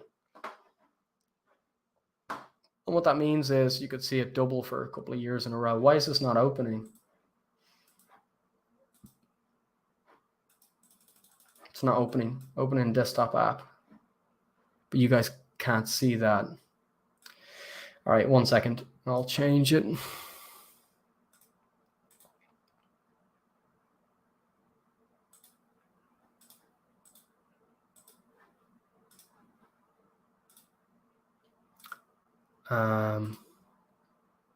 What's it called? Qrate Plus Investor Day. I guess this one. Yeah, here it is. I think this is it. All right, if we go down here to the bottom. So this is what I found very interesting. Check this out. Obviously, most of their audience is coming from over 55. So if you don't like, QVC is really their sort of main brand. And it's like this shopping channel where they sell like gold chains and watches and all, and you have 15 minutes for discounted prices and all that sort of stuff. It's got an older demographic, but look at this here, 18 to 24. Like, we're debating whether the earnings are just going to hold up. I don't know who 18 to 24 is spending time on those channels, but I found it quite interesting. In the second half of last year, this actually turned positive. That was interesting to me. Every single demographic was actually turning up in the second half of last year. I found that really interesting. Most of their demographic is going to be older people, but I mean, the fundamentals, I mean, in terms of viewership, it's like the sweet spot is 35 years of age. Average age, low 60s. New customers, slightly younger, 53, 57. Yeah, I mean, the fundamentals of the business seem to be holding up. I mean, it's not falling off a cliff in terms of its viewer rate. And I thought that was very interesting anyway. So if the company itself can just earn its expected rates over the next couple of years, I mean, it makes a lot of money. Anyway, it's $39 is its intrinsic value. So on one hand, you've got Q rate, which is more sensitive to the economy because it's going to be more cyclical and it's going to be more sensitive to consumer spending. On the other hand, you've got Charter, two completely different businesses, but CHDR. But at the same time, both of them are heavily levered, and that's where the bullish thesis comes from with these companies, is the leverage. Because as they pay down their debt, the equity, if the multiple doesn't change, the equity will start to re-rate. So when you're looking at Charter, I mean, it's 4.5 times leverage. They've got 55 million customers. There's an increase of capital expenditure, $100 per household in order to get higher speeds. That should maintain that 55 million customers. Again, if the earnings don't decline, it's very bullish for these companies. If the earnings roll over, it's a bit of a problem. They're increasing their capital expenditure by $100 per household. Comcast increased it by $200, so they're more efficient with their capital. And if they can just maintain if they don't grow, they're still going to be able to maintain this 55 million customer base. Every couple of years, they increase the ARPU, and if they can pay down that debt, that's the bullish side on the equity. So they're not really difficult theses to understand. It's like if there's no economic growth, why would the equity increase? Well, you can delever via paying down debt.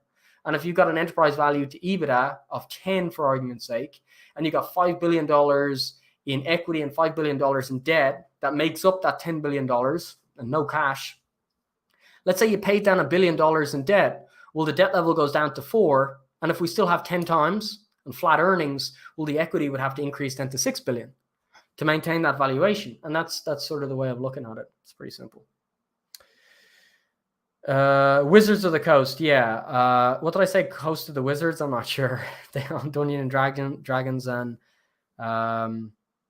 Magic the Gathering. Yeah, in general, like I think that it's pretty. It's a very popular game. I'm not a gamer. I mean, people talk to me all the time about gaming. It's like in the medical industry talking about illnesses and medications. I mean, gaming's the same to me. It's not stuff that I know I'm very familiar with. Is Intel on my radar? It's not right now. It was before, but I didn't want to increase my exposure to semiconductors at the time. And yeah, it got pretty damn crushed. It got really crushed. So I haven't looked at it in a while. I don't really know where it stands as of right now. So it's not something I'm looking at the moment. With people like Howard Marks from Oaktree saying there's a sea of change coming, seemed like people looking at risk and reward more. People might look to the bond market to get the returns. Personally wouldn't touch it, Patrick. Is there a point in which you would look at corporate or junk bonds? I mean, the bond market is like, if you look at Transocean, for argument's sake, this is the crazy thing. If you look at Transocean's debt, it's trading at what? It's at 90 cents on the dollar or 92 cents on the dollar. This is a company that everyone said is going to go bankrupt. It's got some of the better priced debt. Government bonds are the ones that sold off aggressively. I think debt, like you would have to go a little bit further out the risk curve, but corporate debt is trading not too far away from government debt. I just prefer the upside on equity as opposed to debt, but at some point possibly. I don't agree with Howard Marks' view, though. I think Howard Marks makes a lot of mistakes with historical context. I'll show you now. So he's talking about how the Federal Reserve got rid of inflation, which just simply didn't happen. This is it here. No, I don't want it. I want to see the PDF. Yeah, I don't agree with him. So I agree there's a sea change, but what he's attaching to that sea change, I think, it's wrong. Over in bond land of security, rating B, Moody's, and he was in corporate bonds, but I'll show you in a minute why I disagree with him. Like, it's not saying that I'm right or I'm wrong or that he's right or he's wrong. I just have a completely different perspective. I think he talks about the Federal Reserve here on why we went into a disinflationary phase. However, the most important aspects of sea change didn't relate to high yield bonds or to private equity, but rather to the adoption of a new investor mentality. Did I read this? Young people joining the industry today, roughly. Yeah, there was a number of different variables anyway. I can't remember. Here it is. Volcker's success in bringing inflation under control allowed the Fed to reduce the Fed's funds rate to the high single digits. But that simply didn't happen. Volcker was not successful. No Fed president was successful. Like, I'll show you right now. The reason why Volcker seemed successful is because inflation dropped after they broke the back of inflation, raising interest rates like crazy, but that's not really what happened. What happened was you had an oversaturation of the labor market.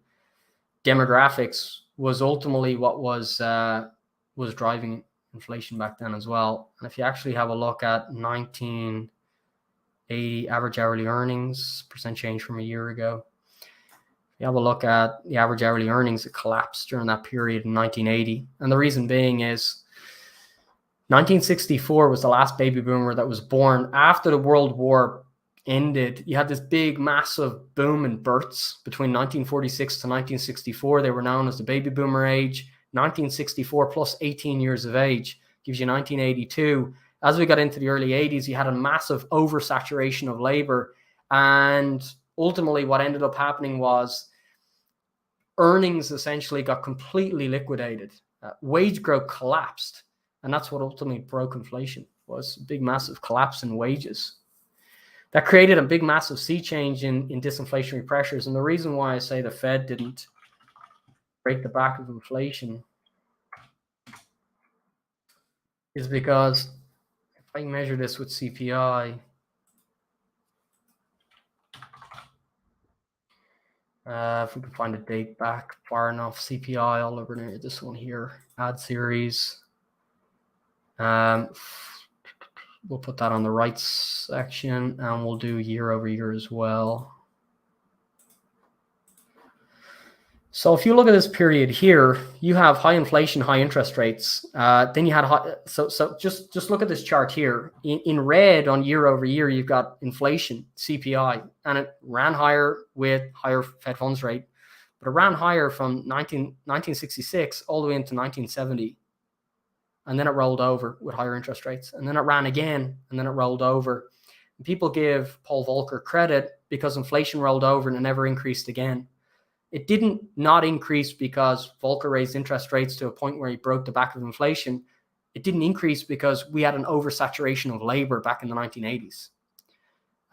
That's ultimately what happened. 70% of the economy's consumption, as wages collapsed from like 10% year-on-year growth down to like 3%, 2.5%, we went into a disinflationary phase.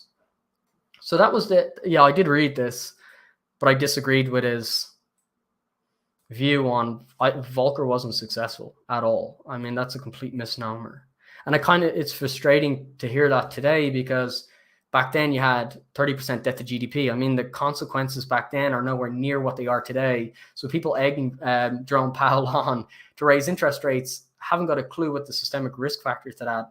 Anyway, it doesn't really matter. I think Howard Marks is a brilliant investor, and there's definitely a lot of value in it. But just on the inflation, I think there's a sea change, but that sea change is not got to do with the Fed changing this idea of higher interest rates and whatnot, the psychology changing. I think it's more got to do with reasonably higher inflation, negative real rates. Capital will be allocated a little bit wiser than the last 10 years. Anyway, that's what my view is.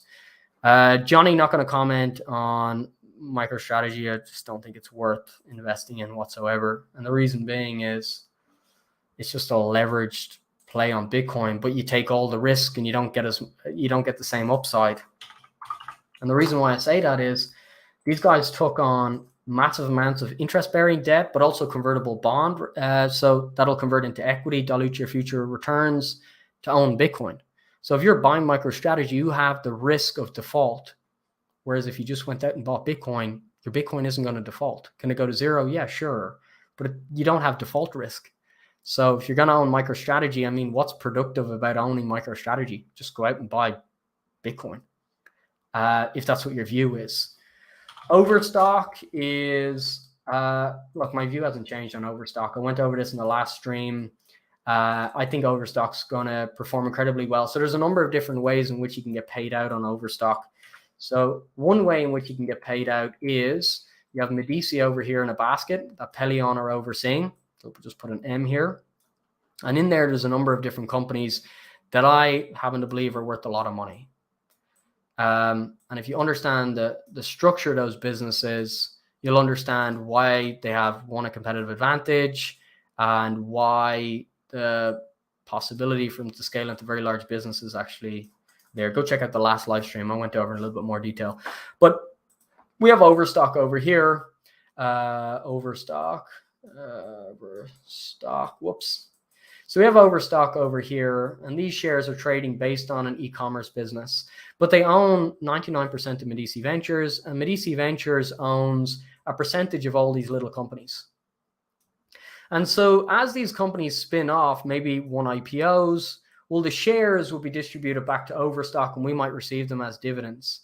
So in that case, the Overstock shares might not increase, but we might have, like, let's say $10 per share here in T0 as an example, and that might be worth X amount. And we might still TZERO. And then we also have our Overstock shares, which as of right now are 2050 and so on. So as these get spun off, either the cash is going back over to the balance sheet to Overstock, or the shares in an IPO are distributed to shareholders of Overstock. And that's sort of how I see us getting paid out. That could lead to a significant appreciation in Overstock's price with expectations of all of these payouts, or we might get paid out in different ways. But I'm very much bullish, and I think that the asset itself is very undervalued. And the reason being is we talk about digital assets and stuff like that. These, like Medici Ventures, is a portfolio of digital assets, but it's different in that it's sort of like tokenization.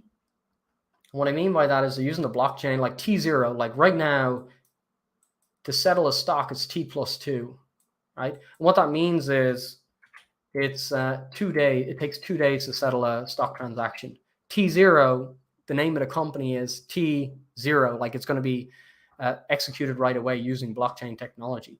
So let's say I'm focusing on real estate. Let's say I'm focusing on private equity. Let's say I'm focusing on venture capital, whatever it is. These are all very illiquid markets. You invest in closed-end funds. There's no secondary market liquidity. T0 is offering a platform for secondary market liquidity. Let's say I invest in a company, a real estate investment firm, some sort of syndication, and I agree that I'm going to put my capital in for 10 years. I can't redeem that capital, but what T0 are doing is they're providing a secondary market for illiquid assets for trade. So let's say as of right now, I invest in this real estate firm, and in 5 years, let's say, unfortunately, my wife passed away and I need that capital. I can't sell out of it with a real estate syndication. It's closed-end fund, but I could sell in a secondary market. And so it facilitates the transactions in a secondary market for illiquid assets. I don't know if there's another firm doing that. And so it's like a blue ocean strategy where they're pivoting away from all the competitiveness in public markets. Eventually, I think they'll move in there. But for right now, they're going to focus on where no one else is focusing. Those markets are multi-trillion-dollar markets. And I think that there's a fantastic opportunity there. So my convictions don't change on Overstock. I'm still exactly the same. Little broomstick. If you haven't already, I'd like to know why you believe Micron is one of the top semiconductor opportunities right now, despite downgrades. Oligopolies are just that good. So it's not that I think it's the best semiconductor play. I mean, you can look at something like NVIDIA and it might have the best technology for AI. And that might be, from a technological perspective, it might be way better. And then you have a look at its multiple and you ask yourself, okay, if I'm going to pay significantly more than something like Micron, can I make a reasonable return? And they're the questions that you have to ask yourself. It's not necessarily that Micron's the best. There's three main players in memory. But memory, it's important to understand that memory is the lifeblood of the IT sector, right? So is IT going to, crumble and disappear? I don't think so. And if IT is going to stick around for a very long time, as we have this massive adoption of towards like everything digital, literally everything digital, well, in order to collect data from hardware, for if AI is the next decade, we're going to collect data from hardware locally, which is going to need a semiconductor chip, which is going to be a memory chip. And that chip is going to probably do some sort of processing, and then it's going to send it over to maybe the cloud or whatever. And so if you think about all of these different new ways of collecting data, they're all competitive markets. All of them are going to have a memory chip. And on the flip side, you've got the memory industry itself. There's three main companies in DRAM. SK Hynix, the largest being Samsung, and then in the middle you have Micron. It's two smaller players with 5% market share. It's pretty much no market share. So I think the demand long term, it's cyclical, but I think long term it's not going to go anywhere, right? And so when you have net cash of $4 billion, you're trading a 26% premium to its book value. It makes zero sense for me to exit here. But when you look at Micron, it's been very volatile since 2009, very volatile. But there's very few companies that, have delivered, even after this big drawdown, have delivered 26 times your money since 2009. A lot of volatility along the way, a lot of peaks and troughs. But the company itself continues to grow out its book value. The shareholder equity, the book value of shareholder equity continues to grow year in, year out. I think you should play a multiple of that, simply because when you're looking at the industry itself, takes 7 to 10 years to build out a foundry, takes tens of billions of dollars capital expenditure. It's, in my view, it's highly unlikely that anyone's going to compete in that industry. So going back to your question, why is it the best? It's not that it's the best. It just has specific qualities that make it a little bit more higher probability that plays out with enough time. That's sort of the difference. Yeah. Thanks, Danny. So Patrick, Warner Bros. Discovery is obviously one of your highest convictions. Would there be anything that would change your mind and close out of Warner Bros. Discovery? So with Warner, so this is the interesting thing about, this is really interesting because there is no innovation with content. Like, the money is in the content. And that's not my words. That's Warren Buffett's words when he was talking about Disney back in the 70s. The money's in the content. So let's start off with content here for Warner Bros. Discovery. 200,000 hours of content between Discovery and Warner Bros. Of fiction and nonfiction. They already have a massive library. And so where the money is, it's actually in the content. And where the innovation occurs is actually in the distribution of that content. So you look at Netflix, bringing about direct to consumer. So the distribution, so if you look at like newspapers to where we are today, all the way up from newspapers, TVs, podcasts, you name it, the innovation occurs in the distribution of the content, but the content never changes. And as we continue to see more and more innovation and distribution, it's more and more channels for a content owner to monetize. So from the outset, when you listen to what Buffett said back in like the 70s or 80s about Disney, you look at Warner Bros. Discovery and you realize, wow, they've got a lot of franchises. They've got a hell of a lot of content. They've got a lot of value in that content. Okay, so the company definitely has value that's more than zero, which the market last year tried to price it at. So that's the first thing that's interesting. Then the second thing that's interesting is the value of that content. How do you monetize it? So there's many different ways. They have cable, which is still a decent portion of their revenues. It's a lot more sensitive to cyclical factors. They're bringing in direct to consumer. When we invested in the company, they only had 74 million subscribers. It was very much dominant in the US, and through partnerships, they were scaling up internationally. It's become more apparent that this is going to be more of a niche type direct to consumer platform, or that's what they're going to focus on. And there's nothing wrong with that. Disney is niche. Disney is, their demographic is more sort of children and whatnot. That's niche. They've got over 100 million subscribers. So we can see Warner Bros. Hit their targets of 130 to 150 million subscribers by 2025, even though it's a niche market. Last year, what we've seen was, if you actually have a look at, I don't know if I have it here.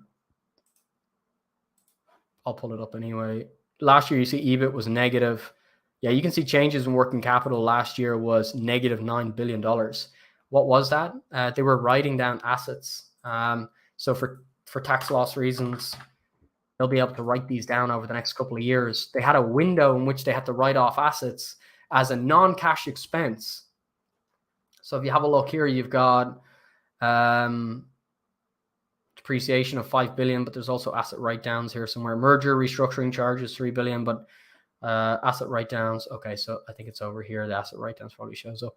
Anyway, these guys were writing down a crap ton of assets last year. What is that? Well, what it means is, let's say they created content like Batwoman, and they came to the conclusion that they spent so much money on it to get the picture. That's before we bought it. But let's say in this woke world that we live in, it's targeting a niche audience. And in order to target that niche audience, you're going to need a specific amount of money. So they look at these franchises and they're like, look, we could push it, but we could possibly lose money by reinvesting in the marketing of that, because we may not reach the size that the production budget that went into it required. And so they had a choice where they could use it as a tax write-down, or they could try and push it. Now, if you use it as a tax write-down, you can't monetize that in the future. So the market got a little bit nervous of that, but it's still got tons and tons and tons of assets. And assets, I mean content. So when I'm looking at Warner Bros. Discovery, what is the biggest challenge? Well, the biggest challenge for me would be they're still spending on capital expenditure. If they get really, really, really lean and tight and they stop spending, in, like not entirely, but if they cut it way down, I think there could be a big problem with churn in a couple of years. That would be a big challenge that I would see. That being said, like, I know a lot of people bash Zaslav, but Zaslav, this is not his first rodeo. When back in 2018 or 2017, Scripps was acquired by by Discovery, and it was a $12 billion merger, but if memory serves me correct, it was a bloody big deal. They were 5 times leveraged enterprise value. They were 5 times leveraged net debt to EBITDA, and inside 14 months, Zaslav was able to get that leverage down below 3.5 times. So he's trying to do the same with Warner Bros. Discovery. He has a good track record. I'm going to trust that the decisions that he's making are right for the future. So I do think that, I do think it still needs a little bit of time. But one of the challenges last year, right into the end of the year, was tax loss harvesting, as well as that was a reverse Morris trust where 71% of the shares were owned by AT&T. And in a falling share price environment, if you own AT&T for the dividend and you're given a dividend of Warner Bros. Discovery stock and it keeps going down, you just sell it. And you can see when you look at the volume, you can absolutely see that. I mean, since the merger went through, the volume increased significantly. So all of that's in the rearview mirror. The merger's in the rearview mirror. The asset write-downs are in the rearview mirror. Now we're going to start focusing on the profitability of this business. And so far this year, I don't want to speak too soon. I mean, things can change pretty quick, but it's had a pretty good run, 45, almost 50% up. But I don't think it's anywhere near its fair value. It's still screening out to me like it's worth in the 60s, which is what I thought it was worth when I bought it. So on this decline, the average cost got down to about $21. So I do think that over time it'll play out, but it just needs time. A lot happened last year. And here's the other thing. I mean, the average maturity on the debt's 14 years into the future. It's fixed rate at 4.3%. And that's coming down as they pay down the debt. And they're paying down about $2 billion every quarter. I've got it on the screen here. So the debt's not a problem. I think as well as that, if you compound on top of it being a reverse Morris trust, on top of the asset write-downs, people assuming big, massive losses, which is not a fair reflection because they're non-cash expenses.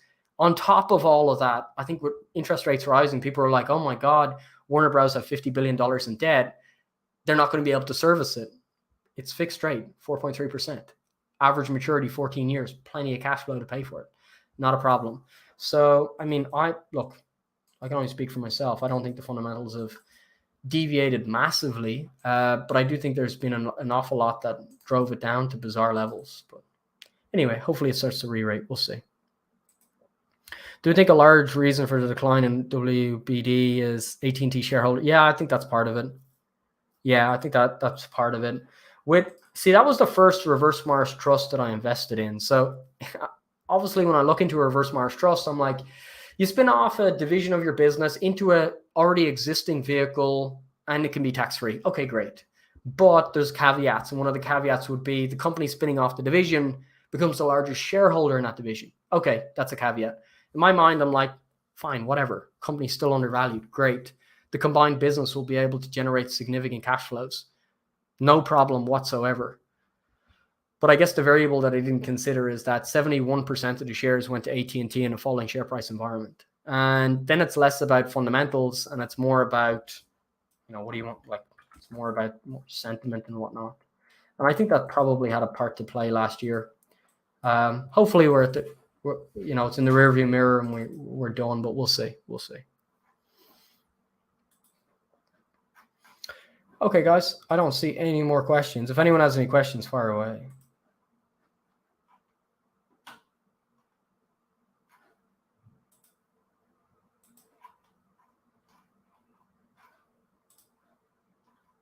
I don't see any here either. Cool. All right, guys. Overall, if we pull up the portfolio, there's still a lot of work that needs to be done. There's still a lot of work that needs to be done this year, and I don't think we're out of the woods or anything like that. Encouraging start to the year, but yeah. And even if it was a good year, I mean, it's one in many that we still have to do, but we'll see how it plays out.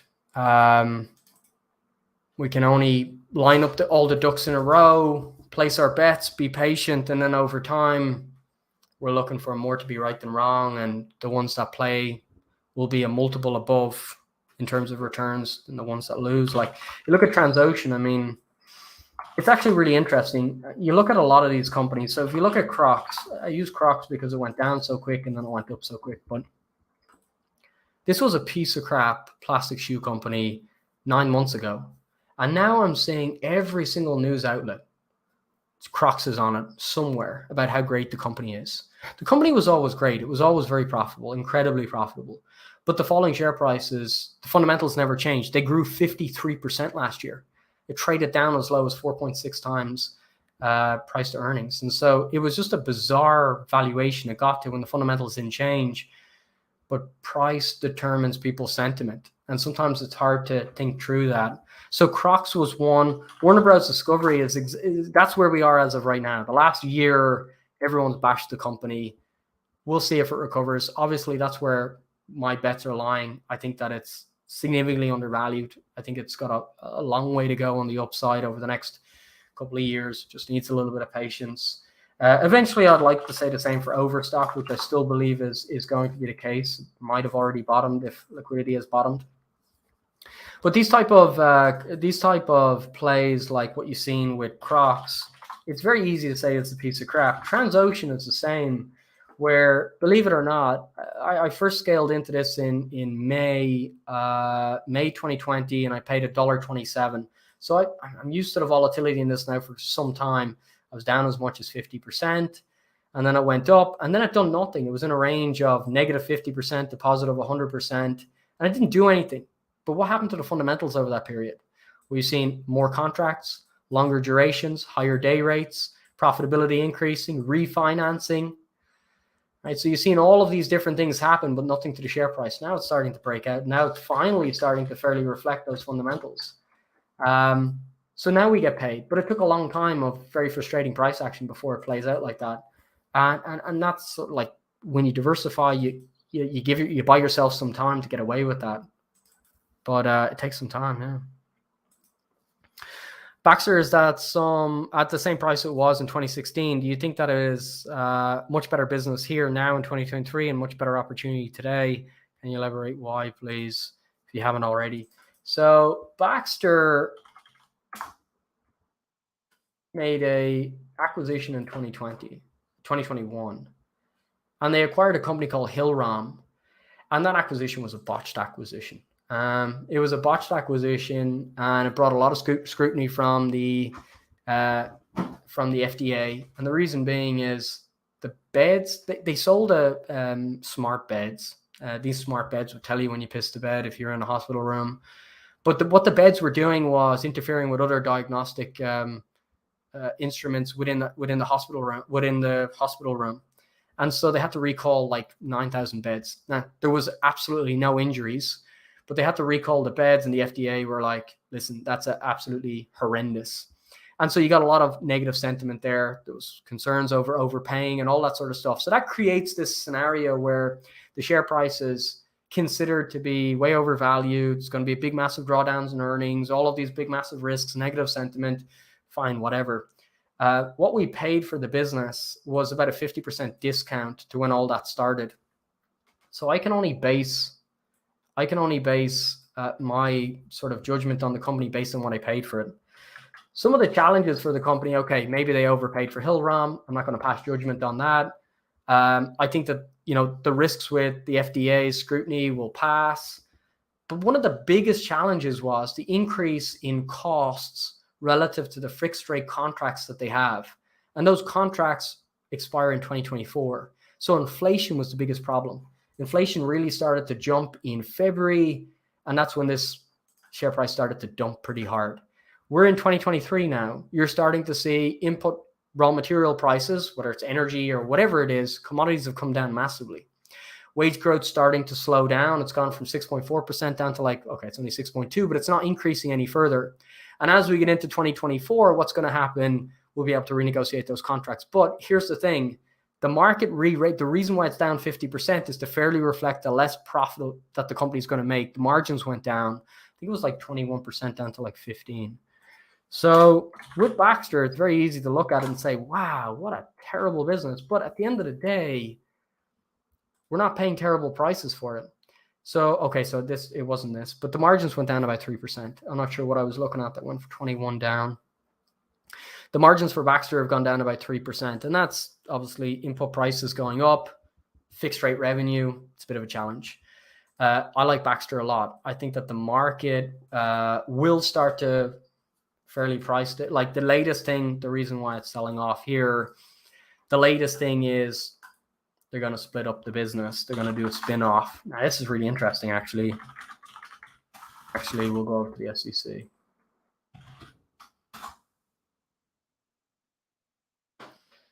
They're going to spin off the renal division, but they gave no information on it, right?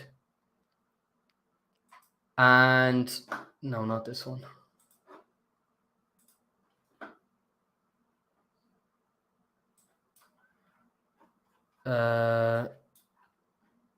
Departure of director, no.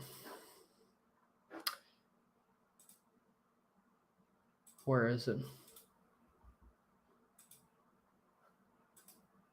I thought they would have filed it here.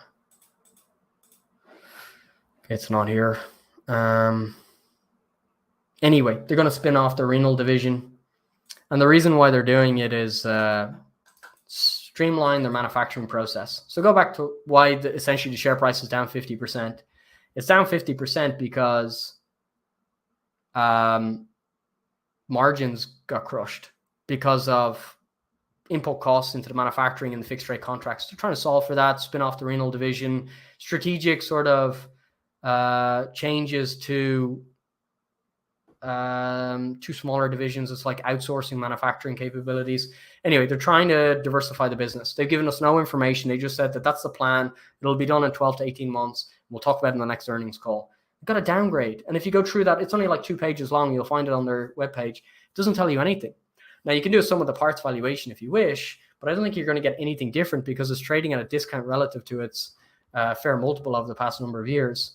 So, look, I think Baxter is trading at a deep discount. I think it's significantly undervalued. I'm very happy to buy it here. Look, I love buying things when people don't want it. It's non-discretionary revenue. One of the biggest revenue streams for the company is intravenous IVs. Are they going to go out of fashion? No, not really. I don't think so either. So there's a lot of stuff that the company has that's, very non-discretionary, even non-cyclical. And I think the business will be around for a long time. But that tells you, so it does more than that, Danny. It does more than that. But part of it was, I think the part of the bed that lets the hospital clerk know that, somebody has wet the bed, that part of it was interfering with other instruments in the room that were more vital to someone's care. So they had to recall all the beds. that happened after the acquisition. It was a 12.4 billion acquisition. It wasn't a small acquisition. So Baxter's total valuation is 22.6 billion. It was pretty damn significant relative to the acquisition size and the market cap. So yeah, Baxter, in my view, is it a better business? Not really that, not really that the case for owning it is that it's a better business. It's more so that the revenue that they generate, they're a high quality manufacturer of hospital equipment, whether it's IVs, whether it's hospital beds with Hillrom. Yes, they have some near-term issues. They produce a lot of stuff. I have a note here somewhere. On the top of my head, I mean, after 2 hours of talking, I think my brain is fried, but I have a note here somewhere on Baxter. Give me a second.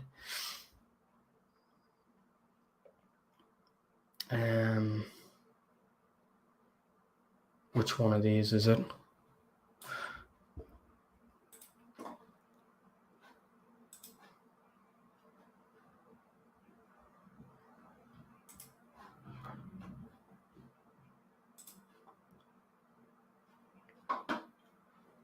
I had one on Baxter. I'm not sure where it is.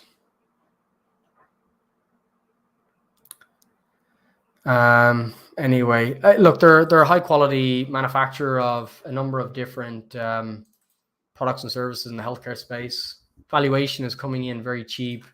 Chart stacks up as well. I think the M&A is probably actually a net benefit if you do the sum of the parts valuation for the company. And while it's very negative, it's got very negative sentiment with disinflationary pressures, which is the inverse of what caused the margins to go down in the first place. I actually think we'll start to find the bottom in the next couple of weeks. Next earnings report could be the catalyst. And the reason why it might be the next earnings report is because they're going to give more details on the spin-offs. So yeah, look, is it a better business? It's certainly a much lower valuation relative to where it was in 2016. And I think the market will re-rate it once the challenges with inflation, the recall with beds with Hillrom, and then streamlining the manufacturing process. Once all of that are in play in the next 12 months, I think the share price performs very well over that period. I actually sold out of all of Crocs at a 70% gain, and I actually kind of regret it. Yeah, I mean, look, here's the thing. I wouldn't, made 70%. I mean, there's a lot of people that didn't make anything over the past year, and a lot of stocks. Look, Crocs is somewhat discretionary, but it's a really unique company. Like, I really like Crocs, but you also got to differentiate. Like, you're investing in a company to make a profit, and you can't really be enamored with the business either. You have to take a profit at some point. When you're looking at Crocs, I mean, it's a really weird and unique company in that, yes, they do sell ugly plastic shoes, but when you actually look at the profitability of the business, there's very few companies in the world that maintain such a high profitability, whether it's return on invested capital, return on assets, return on equity, whether it's gross profit. And then when you layer in a 56 or 53% growth in 2022 on the top line, after a 66.9% growth in 2021, it's really rare to see that type of growth, those type of margins, that type of profitability. And then on top of that, layer in, like, this got down to 4.4 times earnings. So when you have something as cheap as Crocs got, as profitable as Crocs is, growing at the pace at what Crocs did, I mean, it's not really surprising to see this recover. Like, what has it recovered so far? 174%. That being said, I mean, the easy money, I think, is already gone. Is it a good price to buy more CleanSpark? I mean, I did buy some more not that long ago. I won't be adding more to it. I recently bought more at $1.84. Recently bought more at $1.84 on the 16th of December.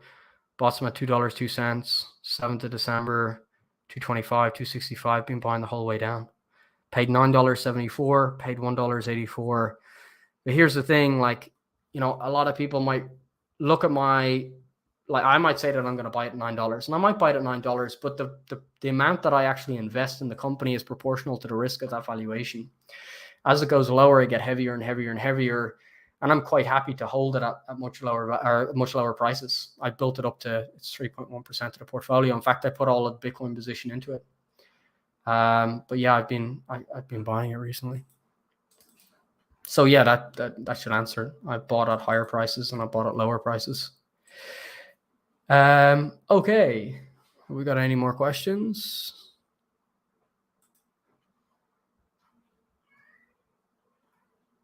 I think that's it.